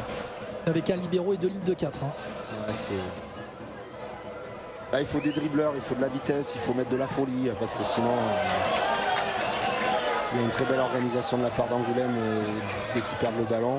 Et ça tombe bien, il y a des dribbleurs sur le banc de touche. Il y a Bassa, il y a Manaï, il y a Chamal. Mais on sent que l'entraîneur d'Angoulême veut réparer ce qui s'est passé la semaine dernière. Donc il y a une vraie volonté de bien défendre. Et si Bordeaux n'utilise pas d'autres outils, d'autres leviers que sont en train de proposer, ça risque d'être bloqué. On rappelle cette défaite 5-0 des Charentais à Bayonne, alors que là le dribble de Lucas Macan est sorti en touche.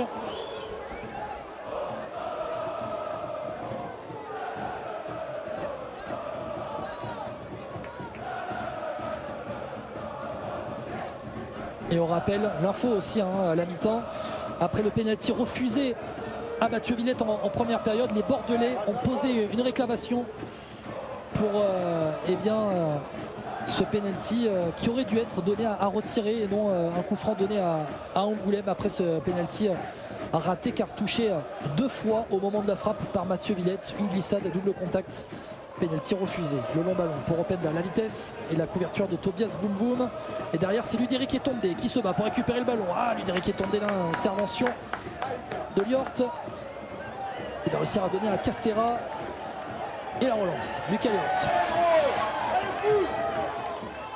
Liort, conduite de balle, attention là, intervention en retard sur Abouba.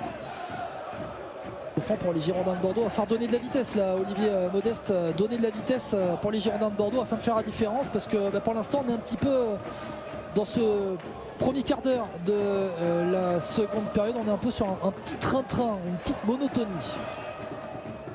Il n'y a pas cette volonté de changer de rythme. J'ai ce sentiment que quand il commence une action, il a fini sur le même rythme. Donc les joueurs comme Bassa, justement, qui sont des joueurs de rupture, devraient peut-être les aider. Et Angoulême joue bien son jeu défensif. Ne laisse que très peu d'espace aux Girondins de Bordeaux. Ils défendent en 5-4-1 avec 2 lignes très très collées l'une des autres, donc c'est très compliqué. Donc oui, la vitesse, le dribble, l'audace, la créativité devraient les aider. Et les duels, Liort devant Openda, El Hadjam qui remet le ballon.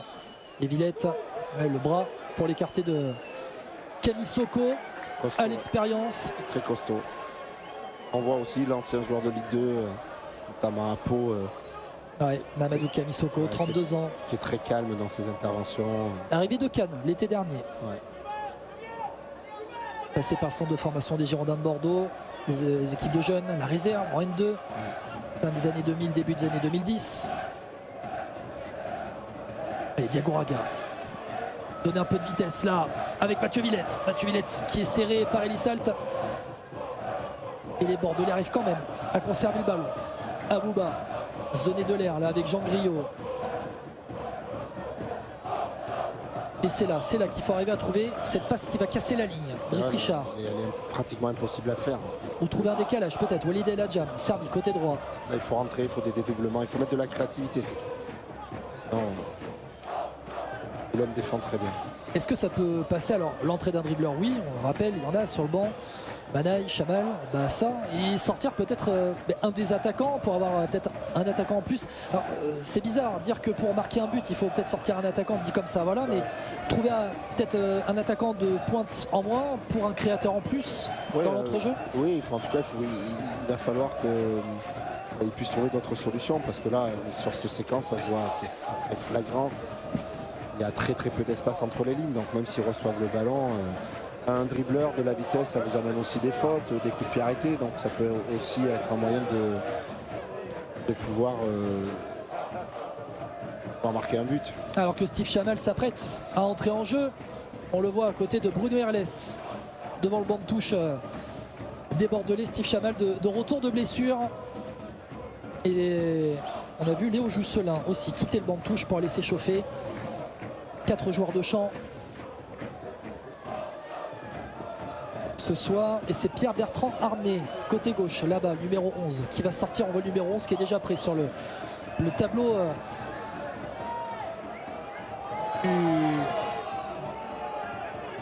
délégué, ou en tout cas du assistant en bas. La vitesse dont on parlait dans les choix, dans les passes, Angoulême l'utilise bien. Attaquant pour Foll. Le retour défensif de Mathieu Villette. Allez, la contre-attaque des Bordelais, c'est là qu'il faut mettre de la vitesse. Abouba qui sert Pierre-Bertrand Arnay peut-être pour un de ses derniers ballons. Pierre-Bertrand Arnay dans la surface de réparation.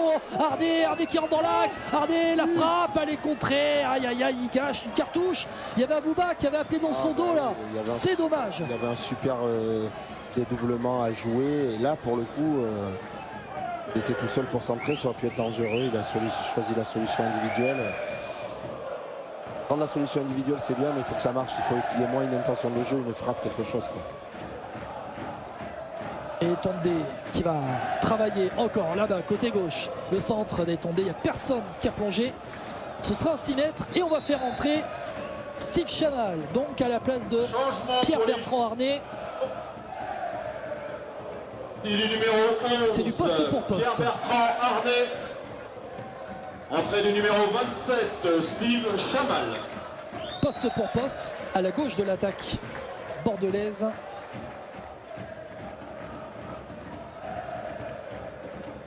Pierre-Bertrand Arnay salué par Dado Perchaud, par Bruno Irles. Steve Chamal qui va entrer en jeu. C'est du poste pour poste. Pierre-Bertrand Arnay qui a joué 1 heure, donc ce soir un peu plus d'1 heure. Il aurait été actif sur le front de l'attaque des Girondins. Cette occasion en fin de première période, là cette contre-attaque un petit peu bouffée. C'était un match quand même plus que correct de la part de Pierre-Bertrand et Olivier. Oui, dans l'ensemble c'est un bon match. C'est juste ces 30-40 derniers mètres qui ne sont pas bien utilisés. En tout cas, les défenses prennent le pas sur les attaques, quoi. Sinon oui, on sent que c'est de bonnes équipes du niveau, il n'y a pas de souci. Allez, la vitesse d'Openda et l'intervention de Tobias Voum. Oui, Openda, il faudrait le trouver lancé et pas dans les pieds pour là aussi donner d'autres possibilités. Surtout face à un défenseur du gabarit de Tobias Voum, arrivé de Choré l'été dernier. Passé par Cognac aussi. En effet. Que vous avez eu sous vos ordres? Non. À Cognac? Non. Il est arrivé l'année où je suis parti. Allez, El Hadjam. El Hadjam qui demande des solutions, qui demande des appels. Villette peut-être en décrochage. Voilà, il y est un peu en décrochage là. Il est trouvé tout de suite pour travailler avec Openda. C'est contré. Castera qui arrive à jouer dos au but bordelais. Elissalt pris par deux Bordelais, par Abouba. Allez, la projection, premier ballon, Steve Chamal. La montée de Driss Richard. C'est pas un cadeau pour son copain du couloir gauche. On connaît la complémentarité entre Driss Richard et Steve Chamal. Cette fois-ci, ça n'a rien donné. On rappelle, les Charentais ont effectué un changement à la mi-temps. L'entrée de Lucas Macan au milieu de terrain à la place de Salim Jabi.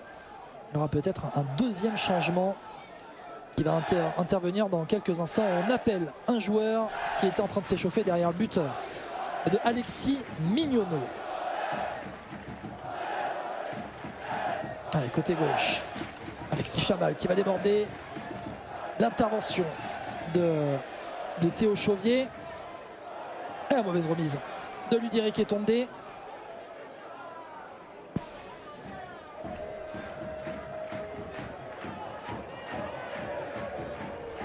Là, on est dans cette période entre la 60e et la 70e, Olivier, où il n'y a pas de solution. Alors ça va passer par des changements. C'est l'apport du banc de touche qui va faire la différence. On voit l'interception. Allez, de Chamal pour aller servir Openda. Deuxième ballon pour Mathieu Villette qui resserre Openda.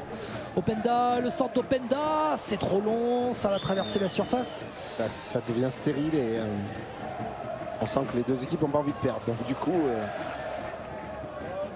Mais Bordeaux... En tout cas, Angoulême n'a pas envie de perdre, mais Bordeaux a envie de gagner. Ben oui, et puis Angoulême est dans son jeu. Ils sont 5e ou 6e du classement.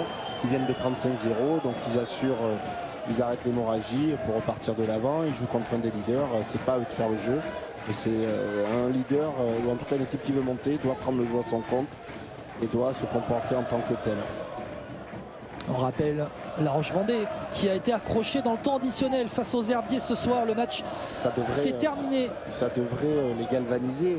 Alors je ne sais pas s'ils ont les résultats, mais j'imagine que... Est-ce que ce serait une bonne chose qu'ils aient les résultats? Non, ils sont concentrés déjà sur leur jeu. Moi, si j'étais à la place d'Irlès, je le dis aux joueurs. Ça, c'est sûr. Alors que l'attaquant Kylian Silla s'apprête à entrer en jeu à Angoulême. Arrivé d'Aubagne à l'intersaison l'été dernier. Voilà, c'est ça qu'il faut, voilà. Ligue 2, Elisalt. Et là, c'est dommage.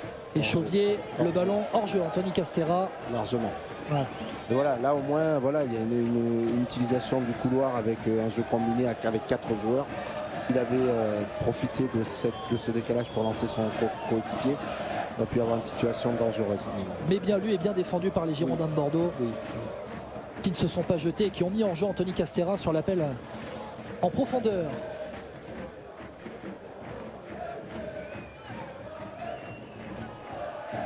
Très belle organisation d'Angoulême au niveau défensif. Voilà, ils sortent sur le porteur. Il y a toujours un des 4 qui vient perturber la relance. C'est ça qu'il faut que Bordeaux arrive à contrecarrer. Et la jam pour tenter de trouver. Et il l'a trouvé, Mathieu Villette. Le travail de Mathieu Villette. On le voit pas trop lancer, Mathieu Villette. C'est le genre d'attaquant où il ne faut pas un ou deux ballons dans la surface. En tout cas, il ne faut pas lui en laisser trop. Parce que derrière, ça fait ficelle. Et là, il faut élargir Walid El Hadjam. Et même, ils sont 5, donc il y a toujours, regarde, il y a déjà 3 joueurs sur le côté. Non, Angoulême défend bien, ce souci de ne pas prendre de but. Et puis, sur une occasion, ça travaille long, les deux touches. Attention, Jean Griot sous pression. Et il arrive à obtenir la touche en plus, Jean Griot. Il ne cessera de m'impressionner, franchement. Je vais dire ce gamin parce qu'à 20 ans, on est encore un gamin. Voilà. En tant que joueur, la maturité arrive encore plus en tant que défenseur central, elle arrive plus tard.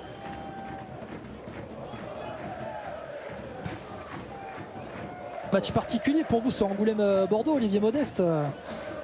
Entre... Ah ouais, un peu, ouais. Mon cœur balance, on va dire. Oui. J'étais enfant, je venais à côté, à Chanzy à l'époque, voir jouer mon oncle Roger quand ils étaient en 2e division. Puis Anthony, plus récemment, qui a joué au Girondin. Anthony Modeste, oui, ouais. Qui est votre famille. Oui, c'est un Germain. Mon père et son père sont frères. Allez, le travail de Steve Chamal. Pour le sort de Trichard. Allez, Trichard, le ballon qui traverse sa surface. Dégagé par les Charentais. Et derrière, Lucas Macambe, mais la très bonne intervention d'Abouba. Allez, la frappe. El Hadjam à côté. Il faut tenter. Ça passera par là. Et oui, c'est une des très rares frappes. Ça peut être ça. Lointaine. Et le changement. Et ça sera la sortie de Anthony Castera, l'avant-centre. Charentais, mais né à Bordeaux. Passé, formé par Arlac Mérignac. 30e minute de jeu. De la vitesse, un attaquant plutôt de pivot, Anthony Castera à la place d'Ahmed Majid. C'est plutôt intelligent de mettre un joueur rapide dans la mesure où il laisse le ballon à Bordeaux et ils vont jouer les contres et notamment la profondeur puisque les défenseurs bordelais qui sont sur la médiane, donc ça veut dire que s'il va trop vite, on par-dessus. C'est plutôt intelligent tactiquement. Et là, les Bordelais sont dans un entre-deux. Alors oui, il y a eu ce match nul de La Roche-Vendée contre les Herbiens partout. Mais en cas de défaite, ce serait toujours un point de perdu.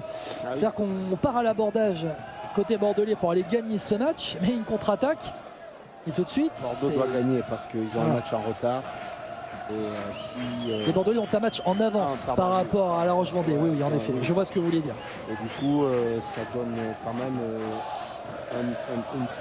une petite faveur supplémentaire à La Roche-sur-Yon. Donc il faut gagner ce match et gagner La Roche. Ouais, dans 2 semaines, à La Roche-sur-Yon. Ce match si important. Et oui, très bonne intervention de Camille Soko encore. Et avant cela, il y aura la réception de Poitiers la semaine prochaine au Stade Atlantique. Allez, Openda, trouvé côté droit, mais non, l'intervention de Lucas Liort. La contre-perf, ce serait de perdre, ça c'est sûr. Oui. Ça, c'est certain. À la Dama Diop. Pour Jean Griot, il va falloir de la vitesse. Arriver à trouver le break. Mais si ces deux équipes sont les deux équipes à avoir fait le plus de clean sheet de matchs sans prendre de but depuis le début de la saison, ce n'est pas pour rien. Bordeaux 9 clean sheet, Angoulême 10 clean sheet en 19 journées. Et la contre-attaque, Gatien Foll avec Ahmed Majid. Majid de l'espace devant lui, la vitesse de Majid qui va rentrer dans l'axe. Pour trouver Elissa, le temps de touche de balle, remettre à Majid. Et ce sera trop long. C'était bien joué. Mais 30 derniers mètres, mal dans ajusté. les deux équipes, beaucoup d'approximations techniques. Nouveau changement pour Angoulême. Sortie du numéro 26, Théo Chauvier. Poste pour poste, sortie de Chauvier. Numéro 21, Maël Sedagonji. On voit Latéral droit. l'adjoint d'Angoulême donner un nouveau dispositif d'équipe. Pas ça. Parce qu'avec un 6, c'est ça, ça devient un 4. Changement pour Angoulême, sortie du numéro 10, notre capitaine Victor Elissa. Je crois qu'il y a un changement de dispositif. Ouais, ils vont passer à seulement 2 milieux de terrain. Jean-Éric Afama. Et donc à 3 attaquants avec Afama qui va entrer. Je pense qu'il pense en 4-3-3 avec une pointe basse. Alors ça s'ils arrivent à trouver la... Ouais. Foll, Gatien Foll donc en milieu de terrain un peu défensif. Lucas Macan en numéro 8. Et donc 3 attaquants avec Kylian Silla, Joe Loïc, Afama et Ahmed Majid. C'est dans la démarche, c'est logique. Hein, ils vont jouer les contres et la vitesse. Il reste une petite demi-heure. Du coup, c'est peut-être le moment de le faire. Ouais, c'est ça. Ils sont passés en... Ils défendent toujours à 5 par contre derrière. 5, 2, 3. Ouais, c'est ça. Allez, Openda pris par 2 joueurs et Openda qui n'obtiendra rien là-bas, qui va même concéder une touche. Et donc on est en 5-2-3 désormais à Angoulême, toujours le 4-4-2 aux Girondins de Bordeaux. Seulement un changement pour les Bordelais. On sait que Bruno Irles n'est pas vraiment adepte des changements tôt dans un match. Et là il va falloir changer. On est bientôt dans le dernier quart d'heure de cette rencontre. Dans quelques instants. Et 2 joueurs vont entrer en jeu. 2 joueurs de percussion, de dribbleurs, 2 joueurs capables de faire la différence dans les petits périmètres. Soufiane Bassa et Faisal Manaï. Moi, je pense que ça va faire du bien aux Girondins, ces 2 rentrées. Je l'aurais fait plus tôt. Pour emballer le match, pour montrer une attitude, une posture corporelle, une attitude corporelle qui montre à l'adversaire que on va gagner le match, on va de l'avant,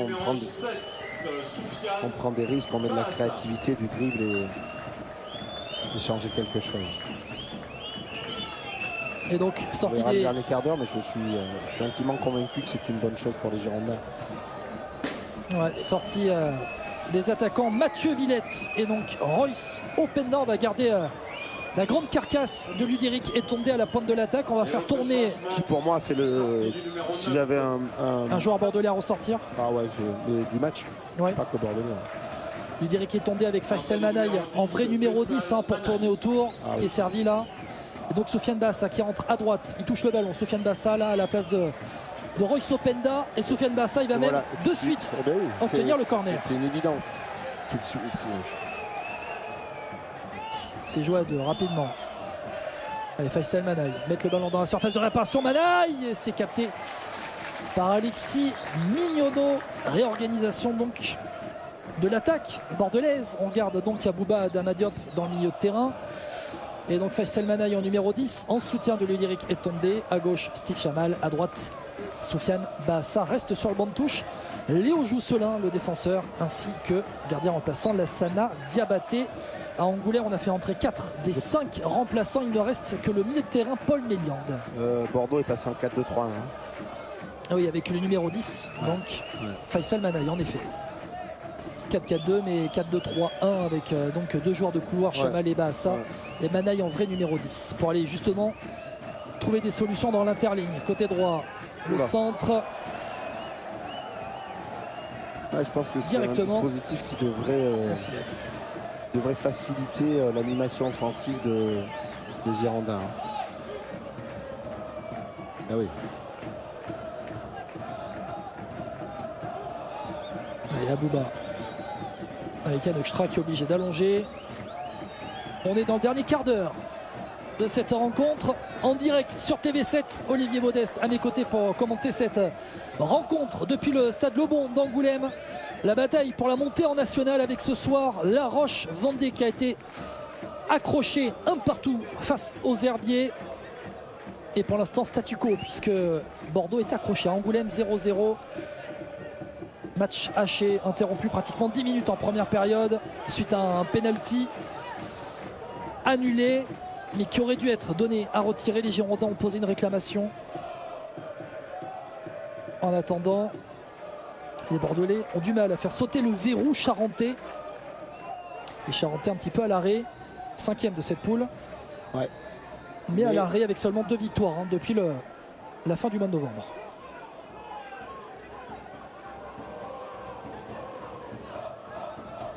Allez, Manaï, on le voit décrocher en numéro 10 dans l'entrejeu pour aller trouver Ludéric qui est tombé, mais c'est intercepté par les Charentais. Mohamed Hamdi qui a récupéré le brassard de capitaine après la sortie de Victor Elissalt et la faute de Ludéric est tombé à la bataille.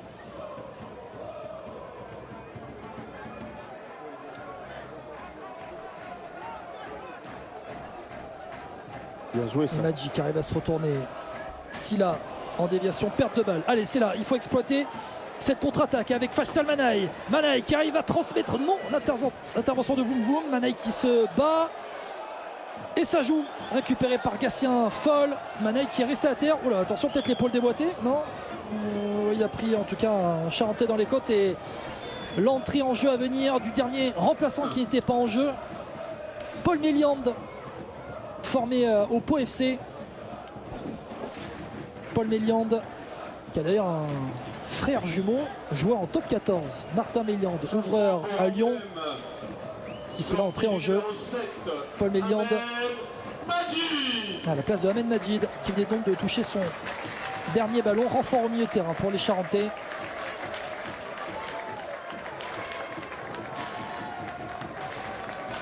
Rentrée du numéro 8, Paul Méliand. Paul Méliand qui au Pau FC n'a pas joué mieux qu'en National 3 et qui va entrer sur le fond de l'attaque, poste pour poste.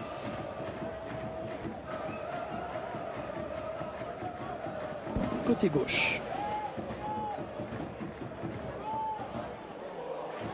Allez, Lucas Macan, mais l'intervention. Jean Griot, Gatien Foll, la tête.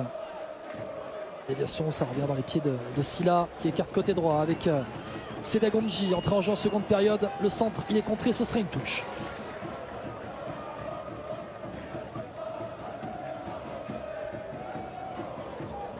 On a signalé que Pierre-Bertrand Arnay sera l'invité de l'émission Top Girondin mercredi soir en direct sur TV7 avec Dorian Malvezin, la présentation. Le chef des sports de TV7. Allez, la frappe de Gatien Foll. À côté, plutôt capté par Yann Extra.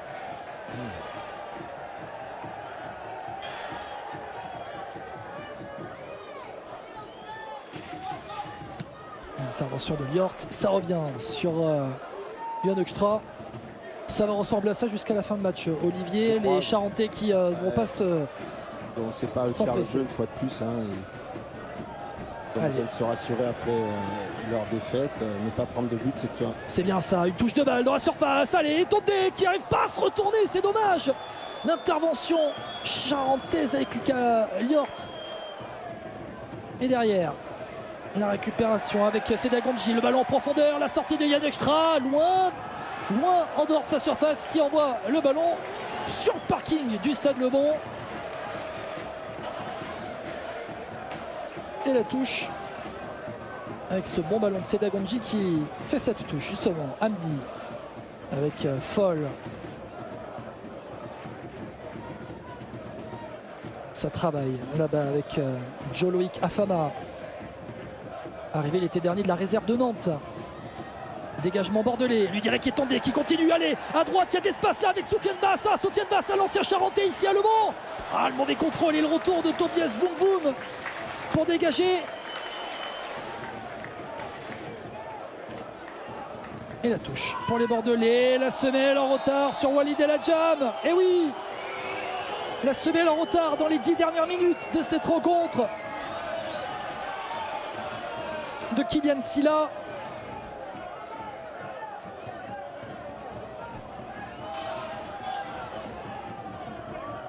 Et Walid El Hadjam qui se plaint.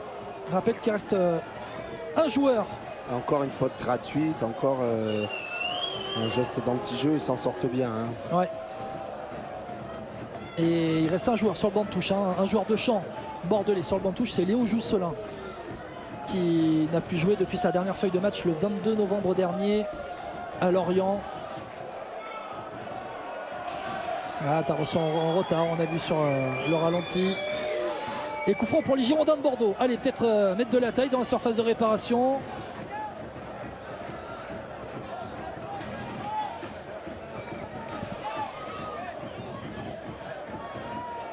Et ça va jouer court. Allez, El Hadjam pour travailler avec Bassa. Abouba, on voit là ils étaient 6 défenseurs angoumoisins en ligne pour défendre sur un éventuel centre, coup franc. Une touche de balle très bien jouée. Allez, Manaï pour Bassa, Bassa en retrait pour Manaï. C'est dégagé par Cassien Foll et ce sera une touche. Là on en a besoin de ces petites actions, une touche de balle, une de touche. Et la jam. Il est enfermé au milieu de 4. La faute. Et la faute signalée par l'arbitre assistant. Ce sera un corner ouvert. Coup franc, corner ouvert pour les Girondins de Bordeaux. Olivier Modeste, une occasion de mettre la tête dans la surface de réparation. Sur ce genre de match, c'est toujours un moyen de marquer un but et de débloquer un match. Enfin, débloquer, il ne reste pas grand-chose, donc peut-être même de le gagner. À condition qu'il soit bien tiré et qu'il y ait les convictions des receveurs du ballon avec cette idée de marquer le but. Et on connaît la qualité du pied gauche de Soufiane Bassa. Oui. Il en a envoyé quelques-uns. Et Angoulême est très athlétique aussi, donc un gros duel. Soufiane Bassa. Et ses 2 passes décisives en championnat. 3, toutes compétitions confondues. Ballon tellement important cet hiver. Allez, Soufiane Bassa. On est en fin de match. Soufiane Bassa, premier poteau, c'est dégagé en 2 temps par la défense charentaise. Manaï derrière le retourné, tentative de retourner de Diagouraga. La contre-attaque pour les Charentais, c'est mal joué et c'est récupéré par Bassa. La touche va être donnée en retrait à Bouba. Et ça joue avec Chamal. La percussion de Chamal, bientôt dans les 5 dernières minutes. Et Tondé qui travaille dos au but. Et c'est récupéré. C'est le premier duel qui perd offensif. Afama qui travaille, Afama. Excellent là-bas côté droit, mais c'est pas fait avoir 2 fois. Steve Chamal. Allez, Driss Richard dans l'axe avec Manaï.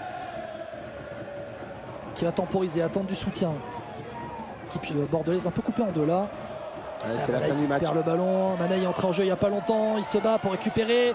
Manaï, le centre. Bassa qui arrive dans l'axe. Mais ça ira en 6 mètres. Et toujours 0-0. On y est. Les 5 dernières minutes de cette rencontre.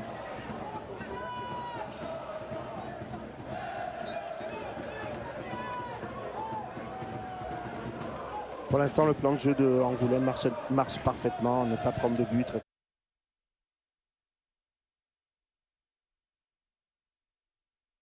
Vous n'avez rien loupé. Ça a envoyé des ballons dans la surface.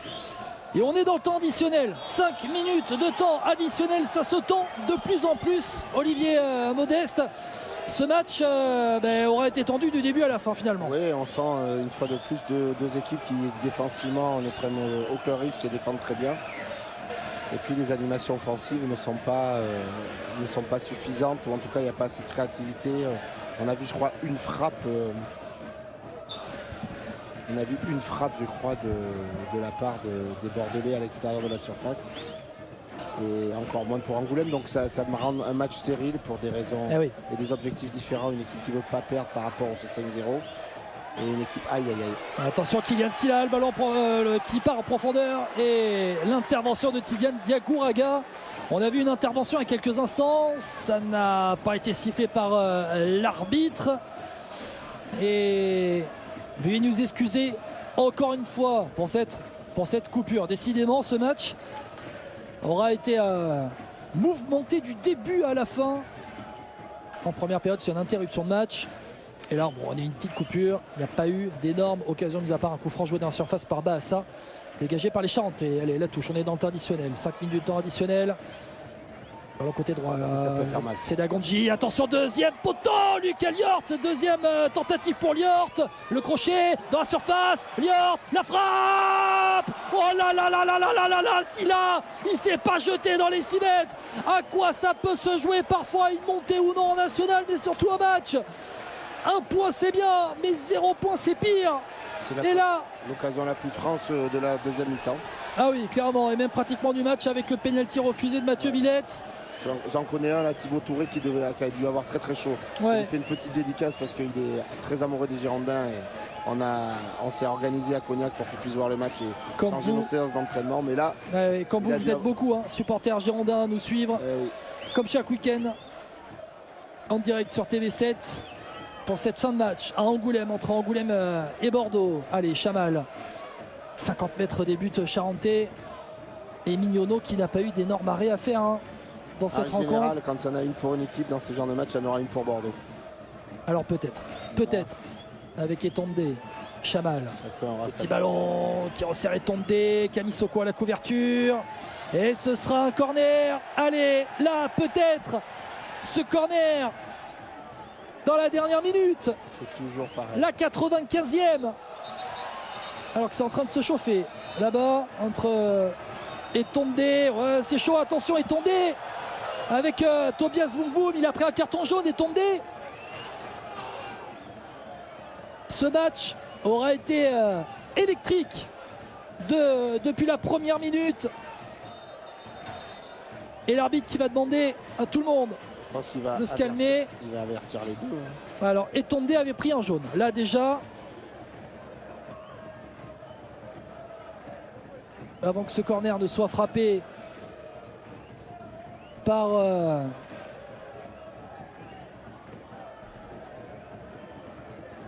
Steve Chamal.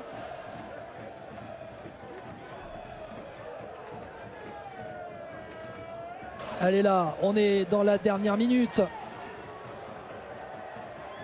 La dernière minute du temps additionnel. 0-0. Si on en reste là, Bordeaux reste leader, mais Bordeaux peut faire le break et prendre 2 points d'avance en tête de la poule. Steve Chamal, le corner, a écrasé, premier poteau. Écrasé.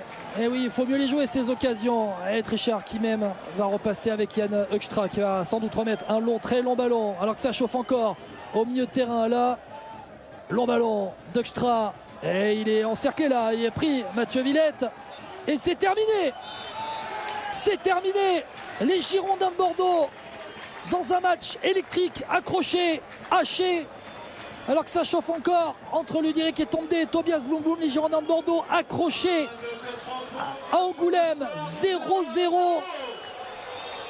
Et c'est en train de chauffer encore. Là. Bon, Olivier Modeste, ce match aurait été tendu du début à la fin. Ouais, tendu, crispé, des défenses qui ont pris le pas sur les attaques. Et puis, il a manqué un peu de folie, un peu de créativité, un peu de dribble, de vitesse pour pouvoir voir des buts. Mais on peut noter une belle animation défensive d'Angoulême et puis une domination territoriale des Girondins. Il a manqué le petit plus. On rappelle en fait ce qu'on a dit depuis notamment le début de la seconde période. Il y a une équipe qui voulait gagner le match. Bordeaux, il y a une équipe qui ne voulait pas la perdre, Angoulême. Et au final, c'est Angoulême qui a pris le dessus, 0-0. Angoulême avec ce 5-0, comme je disais tout à l'heure, avait besoin de se rassurer.